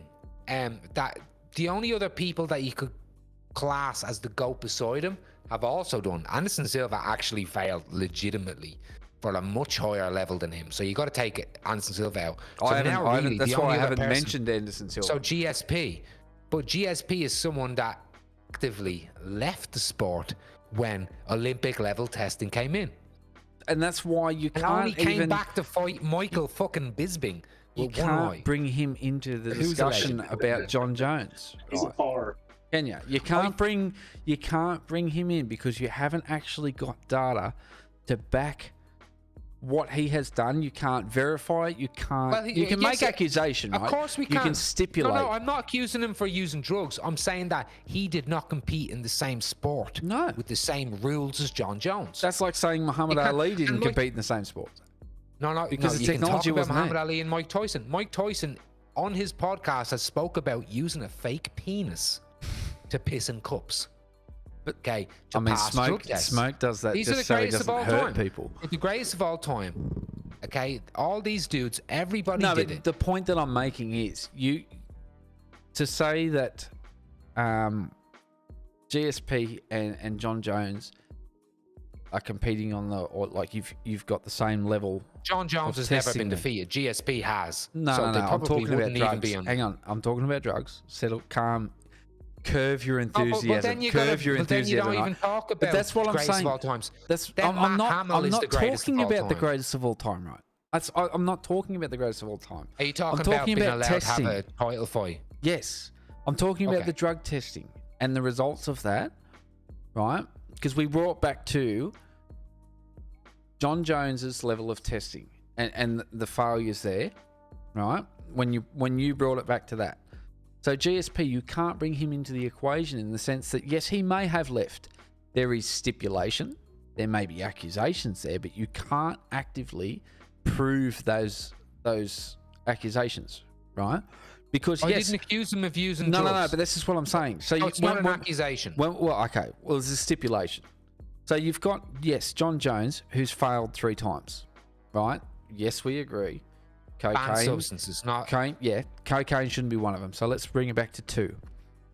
Andy, well, you got to bring it to 1 because the other one's not even legal anymore. It wouldn't Doesn't be a no matter. contest. Doesn't matter. At the time, right? At the time, that was the standard that they were going off. So if you want to go back to, or it's illegal now, like, and that's what I was referring to with Muhammad Ali. Like, if they had tested the Olympic level testing then, yeah, might have been different, but they weren't. So you can't even go back there because there is no data surrounding it and there's no evidence to back it up. Whereas Jon Jones, yes, you might look now and go, oh, right, so back then if we had have tested this way, it would have been fine. But at the moment, his record is tainted because that was the level of the standard of testing then. And that's what they've got him for. So then if there is a flow-on effect for his second one, which, or technically 3, but his second one that we're acknowledging, right? If that is a flow-on effect, it is still a flow-on effect from that first one, regardless of whether it is recognised today or not. So he has got a tainted record. By the time he gets to fight with Cormier has got none. Right? No questions asked around that level of fighting. Yes, he beat him. Yes, it was a good fight. No one's disagreeing with that. No one's disagreeing with Jon Jones's level of combative skill, his fight IQ, any of that sort of thing. However, he's the better fighter. Yeah. Yeah. But however, his record, yes, has got those questions hanging over the top of it. Based on that, and this is not getting into the grounds of him being the GOAT, right? Based on his previous record and his time off, personally, I do not believe that he should be able to walk straight back into a title fight, regardless of what he held before he had time off. I think the work and the guys that have been building up to that prior to him coming back should be offered an opportunity, and Jones has to... But how long do you want to punish him for that? He'd been fighting clean for 2 years since the Cormier fight. He'd been fighting number 1 contenders for 2 years since then. Yep. Okay? And then, but you're still going to say, oh, you can't fight for the title. Because of his time off. No, it was 5 years ago. It was 5 years ago he popped for the peak of and before that, it was like 7 years. He's not being punished still for that. I'm saying because but of you that. are punishing him. You're No, saying, no. oh, you can't fight for the title now. He's had time off after, right? So he's had that. He's those fought for indiscrepancies clean for 2 years against the top talent. Yeah, and then he's had time off as well. With these guys But that are not still through his- pissing clean, and still fighting and you can't building up piss to if you're not fighting. Jon Jones stayed in the USADA pool. He never left the USADA pool. No. So he still pissed clean for those 3 years, Vinno. Yeah, but there's still guys that are still fighting and still working up to a first contender fight, right? But they're losing the fights, and now there's no champion. He's still pissing clean. For all those 3 years he was out, he didn't leave for 3 years and exit the USADA pool. That never happened. He stayed in the You have to. I Those know are the you have rules. to. Yeah. And he's been pissing clean that whole time. 5 years of pissing clean. Yep. 5 years now. And 2 years of competing. And the 3 years that were left where he wasn't competing while still pissing clean, champions were avoiding fighting him. He's still the lineal champion also of light heavyweight. I get where you're coming from, Vinno. I understand it as well, yeah. I get it. Like, He's different. he's finished at light heavyweight, Yes. regained his title, Yes. decided he's got bored, he wants to step up to heavyweight, right? So he's going to do it the right way, take the time off to build the muscle and not just bulk up overnight. But in saying that, I get where you're coming from with the fighters that are up and coming, that have been in the heavyweight division, that work their way up. There's only one in the top 5 that hasn't fought for the title already in the last 2 years. And that's, give me 2 seconds, the Russian dude, Dave, you might know his name. Sergey Pavlovich. Yeah. He's the only one that hasn't fought for the title. The rest of them are all lost a title contention fight, or they've lost the title fight in the last 5 years, in the last 2 years. Yeah, even Gan was coming off an L. If you're Exactly. Steve, Gan, you're one of the top Taito competitors. Ivasa, they're all coming off L's. Say you're The one of only the one- top competitors, only one- right? And Yeah. you've just lost a title fight or a potential title fight. You don't get And- another title fight just because you're next in line. No, you don't. But if you're working towards that, right? And then me, who's been out of the competition for 3 years, you're building up, you're trying to regain yourself. We were talking about it with Shevchenko before about returning and whether she win the next fight. You're working towards that next win to potentially go there. Me, that's been out of the game for 3 years, or on the back burner for 3 years. And the champ's been out for a year and a half as well. Yeah, that's regardless. Right? So does the champ deserve to fight for the belt? Well, as we discussed before, and I'm not getting into that side of it because that's starting to... I'm talking about the guys that are in there right now, right? So if you and Dave, top competitors, you've been in there and you've both come off losses, but you want to regain and come back to that, and then I come in after having 3 years off and jump straight back in, whether I win or lose, right? Because we know we won, and it was a good win. No one's denying that. But I come in after 3 years off and go, all right, first fight back, I'm going to have a title fight. How do you feel? Fine. I love having Jones in my division now. If I'm in the heavyweight and top 5, Probably the not fact the that question. Jones is the champion now. No, that's the question. I'm loving that he's back. I'm happy that he's won. You know, and so now the heavyweight belt is going to be something that there's going to have eyes on. Has an undefeated actual champion, not some fucking ping pong champion that never won the belt from a lineal pair. You know, Jon Jones is a legitimate fucking champion. He's came to the division. Stipe is the only other person now, and possibly Francis, but he's gone. All other willing contenders have gone or are coming off losses. I'm happy Jones is back, and I want to fight him now. Even though you might not have ever a chance now to compete. Or to fight Why against. wouldn't I have a chance to fight for? Because you've just been pushed down to, you were number 5, you've now been pushed down to 6.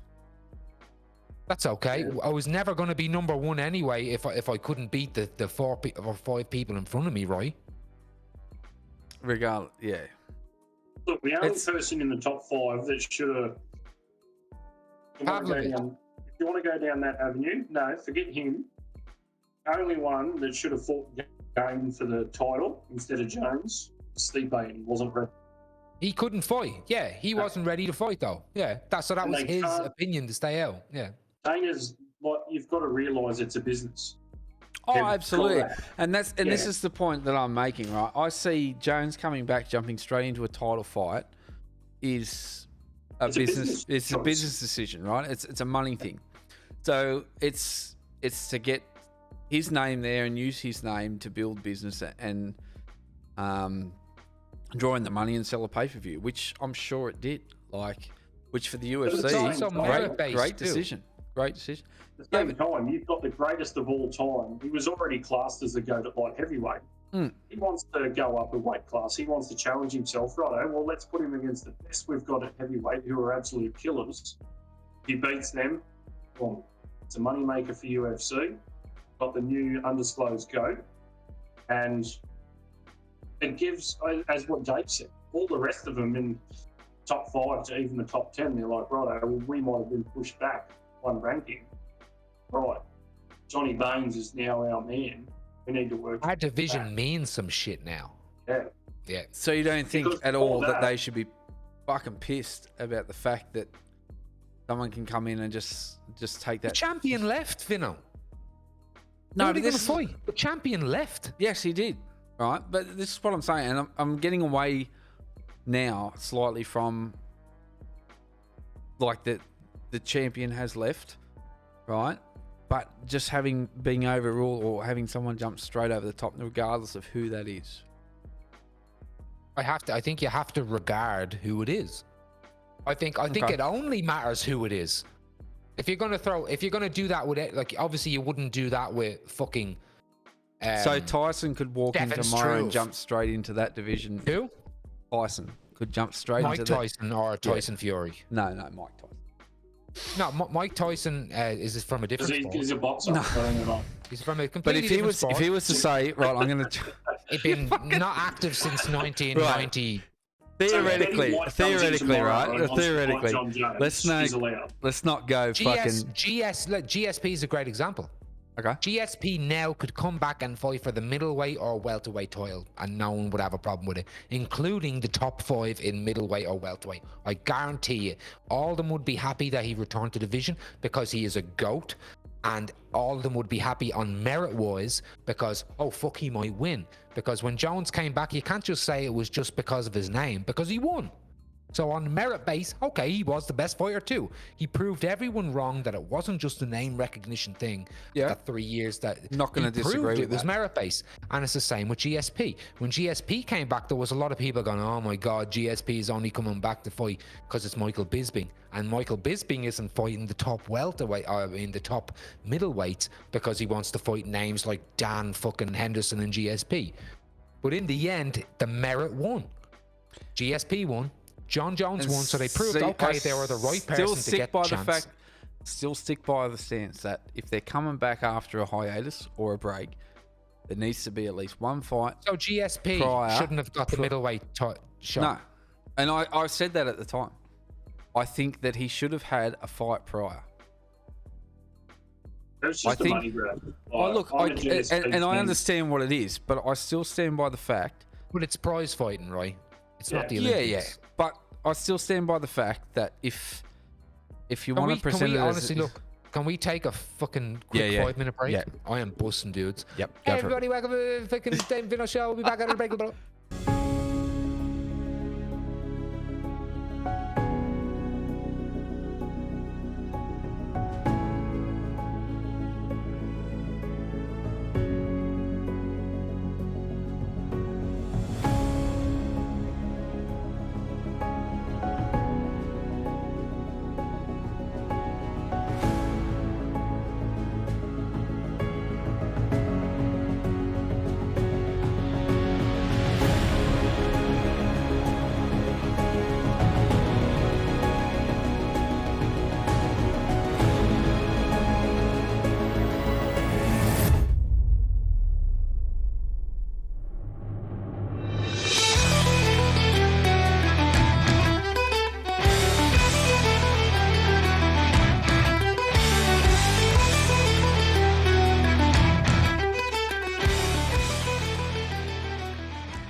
Welcome back, everybody. Fucking all right. So, GSP versus back to my point. Hang Um, on, back to my point quickly. yeah. My point is in the most direct way. I think any fighter that's going for a title fight, if they've had a hiatus or time away, they need to have one fight prior to a title fight. For the tune-up reason fight.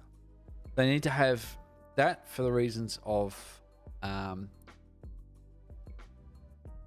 just maintaining a level of integrity within the organization, so it is not seen, one, as just a money grab, and two, to give other fighters the opportunity to potentially go for those title fights if they are in the level or up to the level of having that title fight. I think that they shouldn't come back, and it doesn't matter who it is, whether it's GSP, whether it's Jon Jones, or any fighter.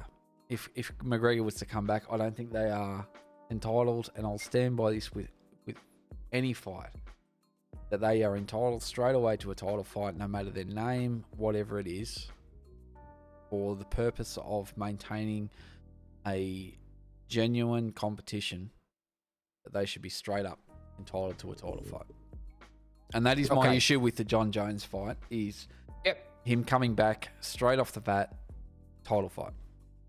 Who was the number one contender for the belt? Cyril Gane. Yep. The champion left. So the number one contender is still Cyril Gane for the belt. Yep. Jon Jones faced the number one contender. Yep. He might have won. A heavyweight. That's regardless of the point. He didn't fight the champion for the belt. He fought the number one contender for the belt. Yep. He didn't come in still and should fight the have, champion. in my opinion, So he'd have to go down to the third level then. Yes. Yep. Before he can go for a title fight. That's a fine opinion to have. But again, I think in the end, I think you have to be proven wrong, right? The fact that he came in and defeated the guy. I'm happy to be proven wrong. And yes, he might So defeat on the guy. merit, He if you might want to be talk good about enough. who's the best, He he's the might be best. good enough, right? But I just don't think... He is good enough. He proved he was good enough. I don't disagree with that. What I'm saying is... He didn't deserve it, though. Even though he's the best, he doesn't deserve to be the best. No, that's not what I'm saying at all. He needs to have those prior fights. If he's the best, then yes, he will win that first fight, and then he will get to the title fight. Who should he have fought before Cyril Gane? I'm not sure. Right, there is numerous names up there that he could have fought prior to that fight. However, I don't think first fight back should be a title fight. And that goes, and I said the same back when GSP came back, right? That was a weird time for middleweight, in fairness. Yeah, but and I said the same thing. I think I was talking to you guys might remember Dean Taylor. So I was talking to Dean. I remember Dean from school. Yeah. So and I said the same to Dean.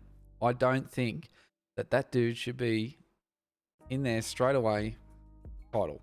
And I will stand by that no matter. Whatever the sport is, I don't think they should be going straight in. Bisping had fought Henderson before that, though. So looking at it at the time, because I think you can't look at things in hindsight. You have to look at the situation that was happening there. Bisping had just fought Henderson as the champion, which a lot of people felt was already a fucking give me fight, and he fucking nearly lost that fight too. Henderson nearly hendo bombed him again. But then when he fought GSP, again, the lineal champion at welterweight, had never lost at welterweight. Well, had retired as champion. Say that, okay? And he got the chance to win, the chance to fight the champion above him, and he won again. I think if you're to talk about merit, who deserves to be champion is the best fighter. That's always the truth. Yep. And there's no amount of prize fighting or favoritism that can get in between that. Who is the best fighter is gonna win, regardless. And I think there needs to be a journey you could to put that. Arnold Schwarzenegger or Mike Tyson now, who is a very popular person still, or Joe Rogan, or name Andrew Tate, or a popular person. Name them. Well, that comes in jail. You're gonna give them a chance. You're gonna give them a chance at a belt, okay? And if they are the champion, if they are the best fighter on that day, they're gonna win, and they deserve to win, okay? The difference between what's the UFC and an Olympic sport and ranking systems is that you can have these prize fights. The same happens in boxing. A lot of boxers fight a lot of fucking padded. They have unbelievably padded records and fight a lot of what are considered as tomato cans. But it happens. In the MMA, at least when you're fighting a GSP and a Jon Jones, you're fighting someone who never lost their belt when the last time they fought. They are a legitimate lineal champion, and they're coming in here with an actual chance and are unbelievably competitive. Yeah. And you have to talk, if I'm champion or if I'm fighting for the belt, I should have a say in who I'm fighting too. And all of these guys, all of these champions, all of these ranking systems, because it's not a ranking system like a tournament. Negotiations, and these guys are contractors. They have to negotiate terms of contracts. You can fight 5 positions up. Absolutely. Yeah. Every single person in the top 10 of heavyweight would probably fight Jon Jones over anyone else in the division for eyes, spectacle, pay-per-view numbers, name it. So he has that on his side why too. not add that as his but he first fight also back? has the merit. But he has the merit. He fought the number 1 contender. He didn't fight the champion on the way back. He fought Cyril Gane. Even though the 2 last people as champion agreed to fight Jon Jones and backed out. But for he a fought the title number fight. 1 contender. But it was for a vacant title. Doesn't matter. It's very different. So no, it's very different. If you're the champion, you get the champion. But now there's no champion. So now all of a sudden you have to go down the ranks. So you have to have a number 1 versus a number 2. While he's having his first fight back, give one of these other guys another chance to get their title, and then have a genuine The only fucking other title person's fight. Stipe, and he wasn't able to fight. The only other person you could legitimately say was up for a title fight is Stipe, and he could not fight. And who does Stipe want to fight now? Oh, look, everyone, as you said, all of them want to fight Jon Jones, right? And not just for name recognition anymore. Now he is of merit the champion. Yeah, so through fighting. I still stand by the clean fact that he needs to have one prior to that title fight. It's a fine opinion. I think that's politically savvy there. I think it's a fine opinion. I know, I'm not laughing at you. I'm laughing normal, at the fact that Smoke's sitting here like this. But here's the truth, though. Cyril Gane probably shouldn't be fighting for the belt if we're looking at it in that way either, right? It probably should be Stipe versus Cyril, or Stipe versus Pavlovich, or you know what I mean? Like, who do you get? Ideally, it would have been Stipe and Cyril, but yeah, they wasn't available. Both guys had lost to the lineal champion, who's gone now. But the way I see it, literally the way I see it working out now is, hang on, just let me get it up. So it'll be Jon versus Stipe. I see Cyril versus Sergey, and then the winner of Jon and Stipe will fight the winner of Cyril and Sergey. I agree. That's how it'll play out. Moving forward. Yeah. Oh man, Stipe still out. Forget Sergey, and Sergey is fucking scary. Sergey's a dark horse, man. He's a scary. He's kind of like a Jan Blachowicz to me. It's like no one assumes that he's going to be this fucking machine, but he comes up and he just takes the belt and is a machine. But he's got that one-stop power where you'll just turn your lights off. But that's not what gets Jones. Fundamentals is what gets you. You looked at the Forrest Gustafson fight or the Dominic Reyes fight. What gets Jon Jones is very, very sturdy fundamentals and trying to and not falling into his traps. I think Stipe, he's a fantastic fighter, and I think he's the only one right now, except for Pavlovich, that Sergey. I think Sergey could do it. But I still think Jon Jones beats Sergey. You've got to be more than just an all-rounded fighter, I think, if you're going to fight Jon Jones. You've got to have... Got to be a freak. You've just got to be... He's extremely difficult to beat because of his intelligence and his ability to read a fight. Yep. His physicality of being a fighter, right? Like, he's just a freak in that regard. But his ability to read a situation and tear apart some of the best fighters, as we've seen, you know, like Cormier wasn't an amateur when it came to wrestling. I mean, that was his... He's an Olympian. That's right. He was... That was his bread and butter. And Jones moved away from the wrestling side of things, you know. And Well, he actually out wrestled Cormier. He took Cormier but then down he's knocked him out. You know, he's in the moved second away. fight. Yeah. Yeah, it was. But Sorry, in the yeah, first fight, he took him down immediately. He was Yeah. the first person to get the takedown. and took him on. Yeah, Fantastic fight. Yeah. So, and that's just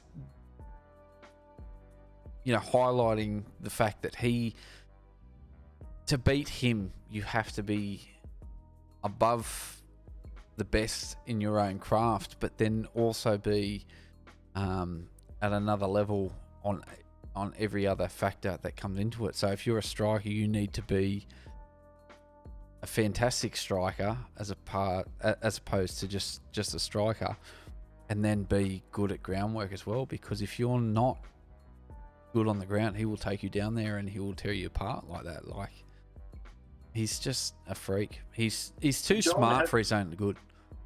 Jones has the ability to beat his opponent at their game. That's right. Absolutely. So, Well, that's what we were just saying with him and Cormier, you know? Yeah, like Cormier was just a freak at wrestling. Mm. Like, he's got a full, well-rounded game, but Olympic wrestler. Jones is like, oh, I'll take you down. Yeah. Yeah. Almost as a challenge, yeah. Well, that's the first thing. That's what ignited their whole thing together. Jones walked up to Cormier and said, "Oh, you're Cain Velasquez's fucking wrestling coach. I think I could take you down." And then Cormier's like, "You can't take me down, Jon Jones." And then it all fucking exploded out of there, and he did take him down. But you look at him, like, even with the caliber of fighters he's come up against, he's still got a 95% takedown defense. Yeah. Like, ridiculous. And he wasn't NCAA. He wasn't Olympian. Like, having said that, Jon Jones is a double champ now. Both of his brothers have Super Bowl rings. There's something in the water. There's something going on in Jones' family, and it probably lot of isn't all drugs. natural. A lot of drugs. Maybe they're all on drugs. You ask Chael Sonnen, he's going to right now he's fucking exposing everything right now. They're all on drugs. They are all on as much as performance enhancers as they can. Who's the best cyclist ever? Hang on. We're talking I clean or dare you to empty? say anybody. Well, no.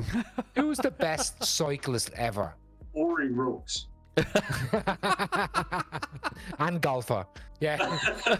Ori Woods. Yeah. Ori Woods. Oh, look, it's But they were all of the problem with the Tour de France as well is I think all the top 5 to 10 blew as well. So it's like, okay, now is the 11th person the best cycler now? But they focus on Lance They're Armstrong. all doing the same shit. It doesn't matter. One person gets caught by a picogram. So do you That may agree? have been- How do you feel about having then an open competition in that regard? You mean I'm all for it. I am for drug testing because I think it does in a way. No. first for I safety mean, reasons. how do you feel about having a clean and then an open Dirty league. competition? Yeah.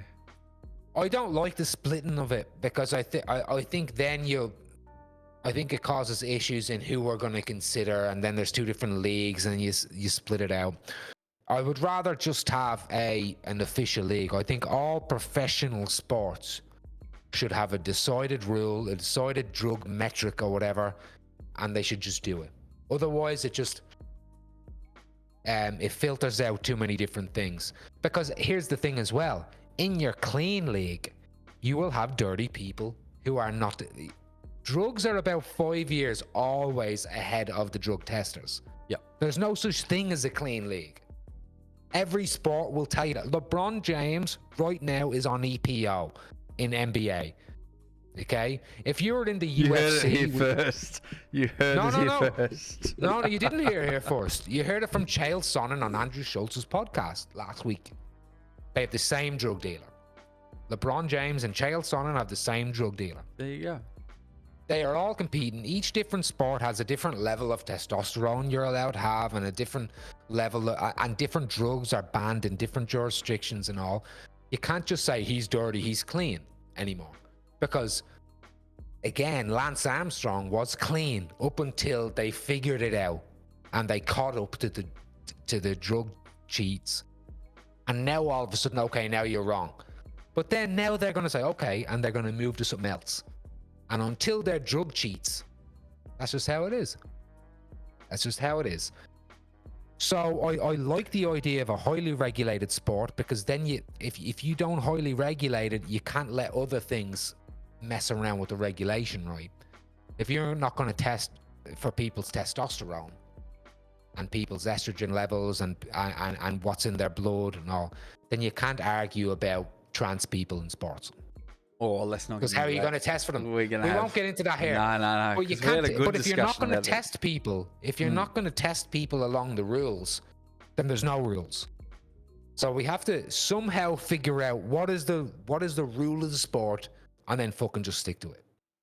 And then when we change it, we have to then take into consideration, okay, well, now it's kind of a different sport.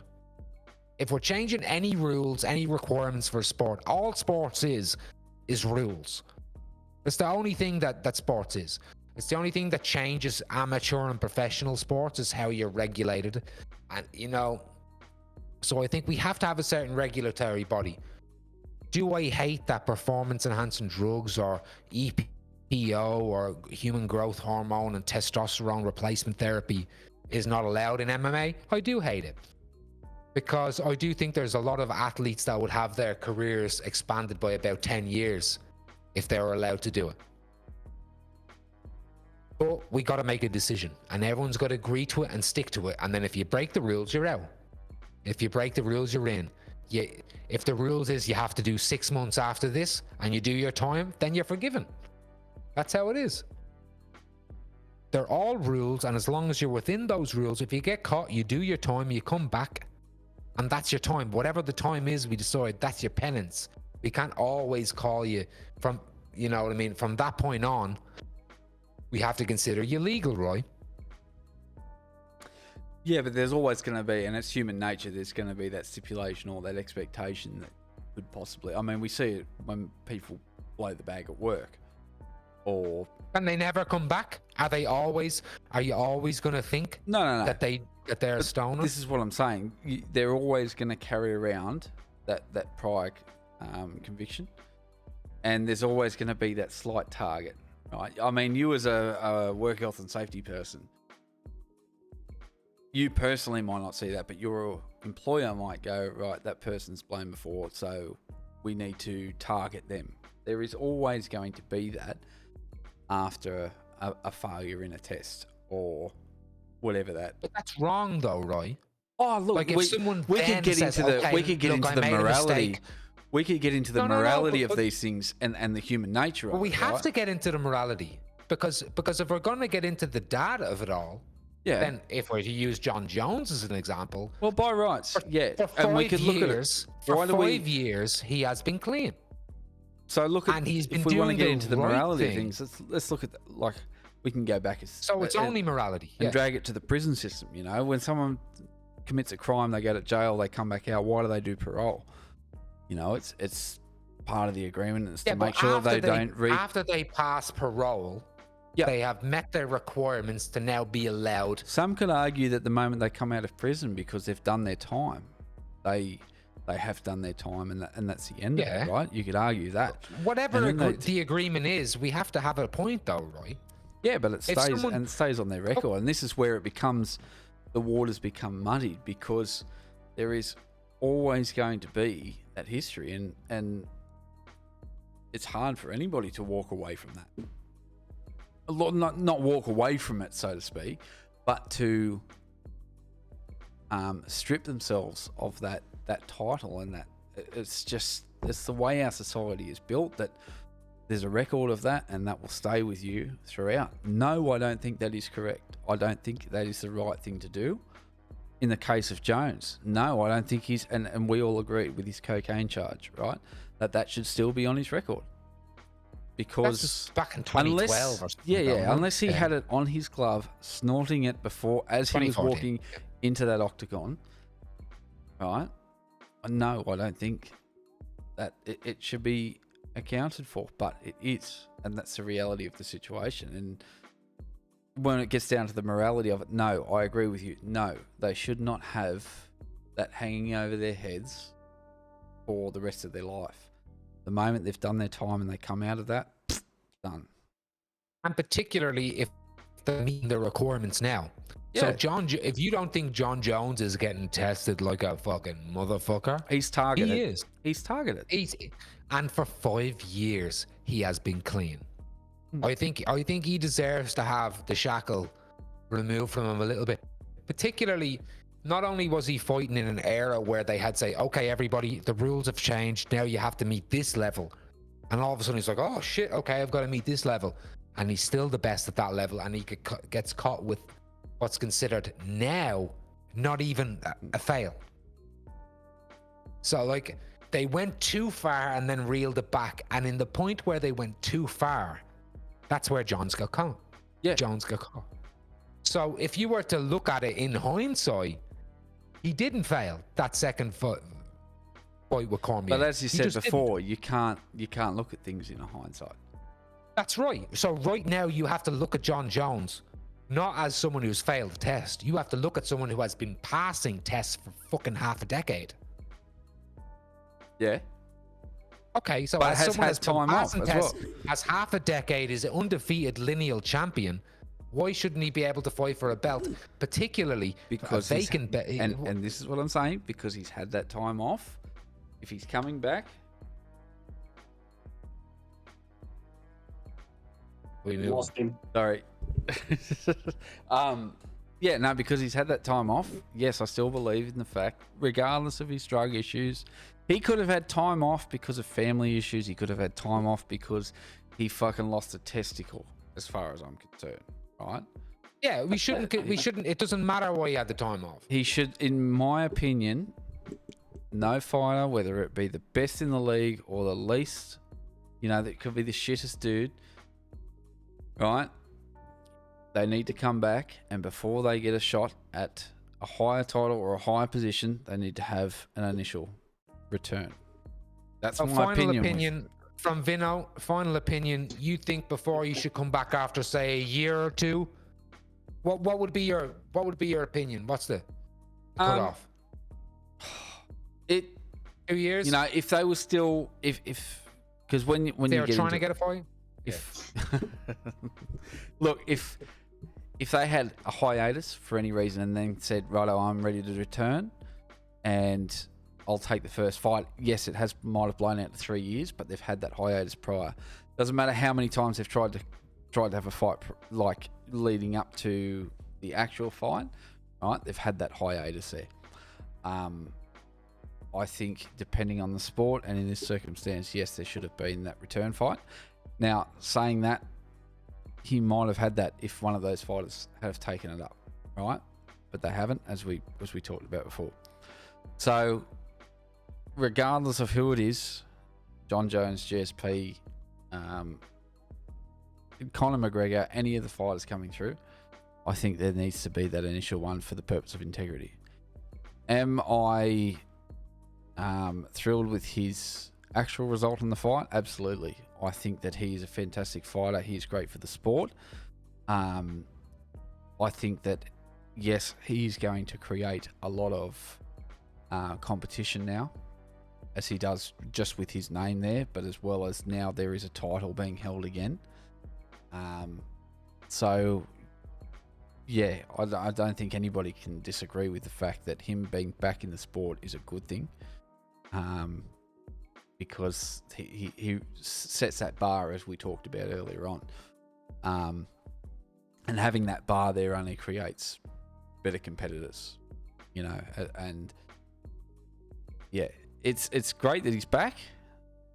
Don't 100% agree with how he directly got there. That's now beside the point. The fact that the matter is, he is back, he is the champion, and there is a now a head of the snake that people have got to take off. Moke, final thoughts. Jon Jones. Boys, not half obvious what my opinion is on him. Is know that he is the greatest of all time. Yeah, boys, Jon Jones. Amen.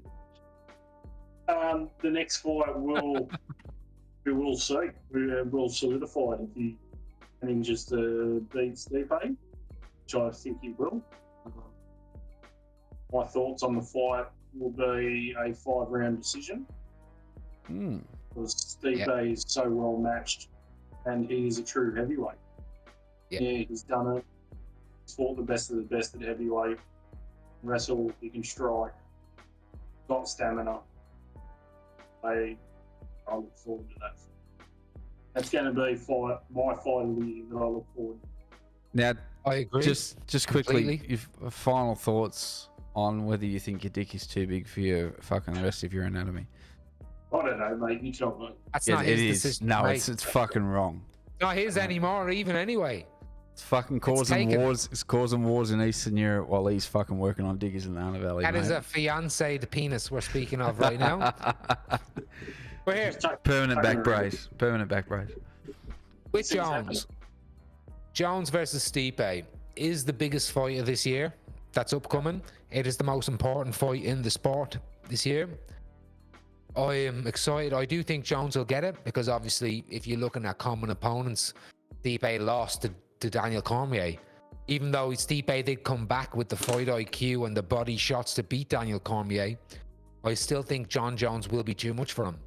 Do I think Jon Jones can knock out Stipe? I'm with Smoke. I think it will be a decision. I think unless Jon Jones can submit Stipe Miocic, it will be a decision in which Jon Jones wins. However, Oh, hang on. Stipe. Just quickly on that. Do you think the decision for Jon Jones winning will simply be because he is the title holder? no. I Okay. think he'll win the most rounds. I Just think going he- off- I think he knows Just how to going win off championship fights. past fights where That will be his champion. He has only wins. fought in the past, and it will be 13 years by that time. He has only fought 5-round fights for the belt. That's all he's ever done for the past fucking a decade and a half.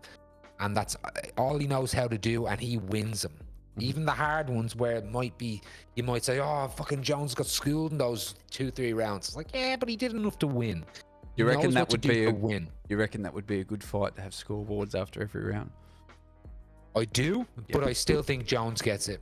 Cool. I think he is a different beast.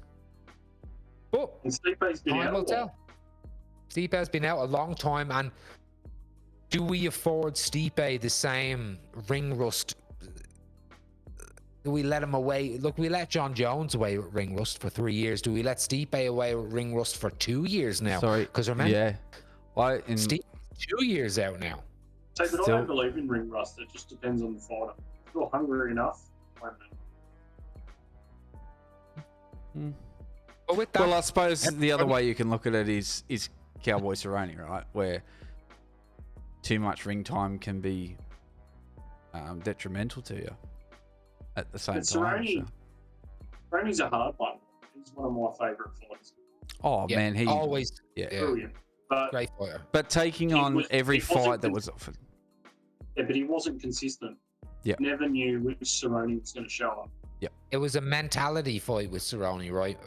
And I think that's why Conor got him. Because even if you go back to the Rafael dos Santos, they were always destined to fight.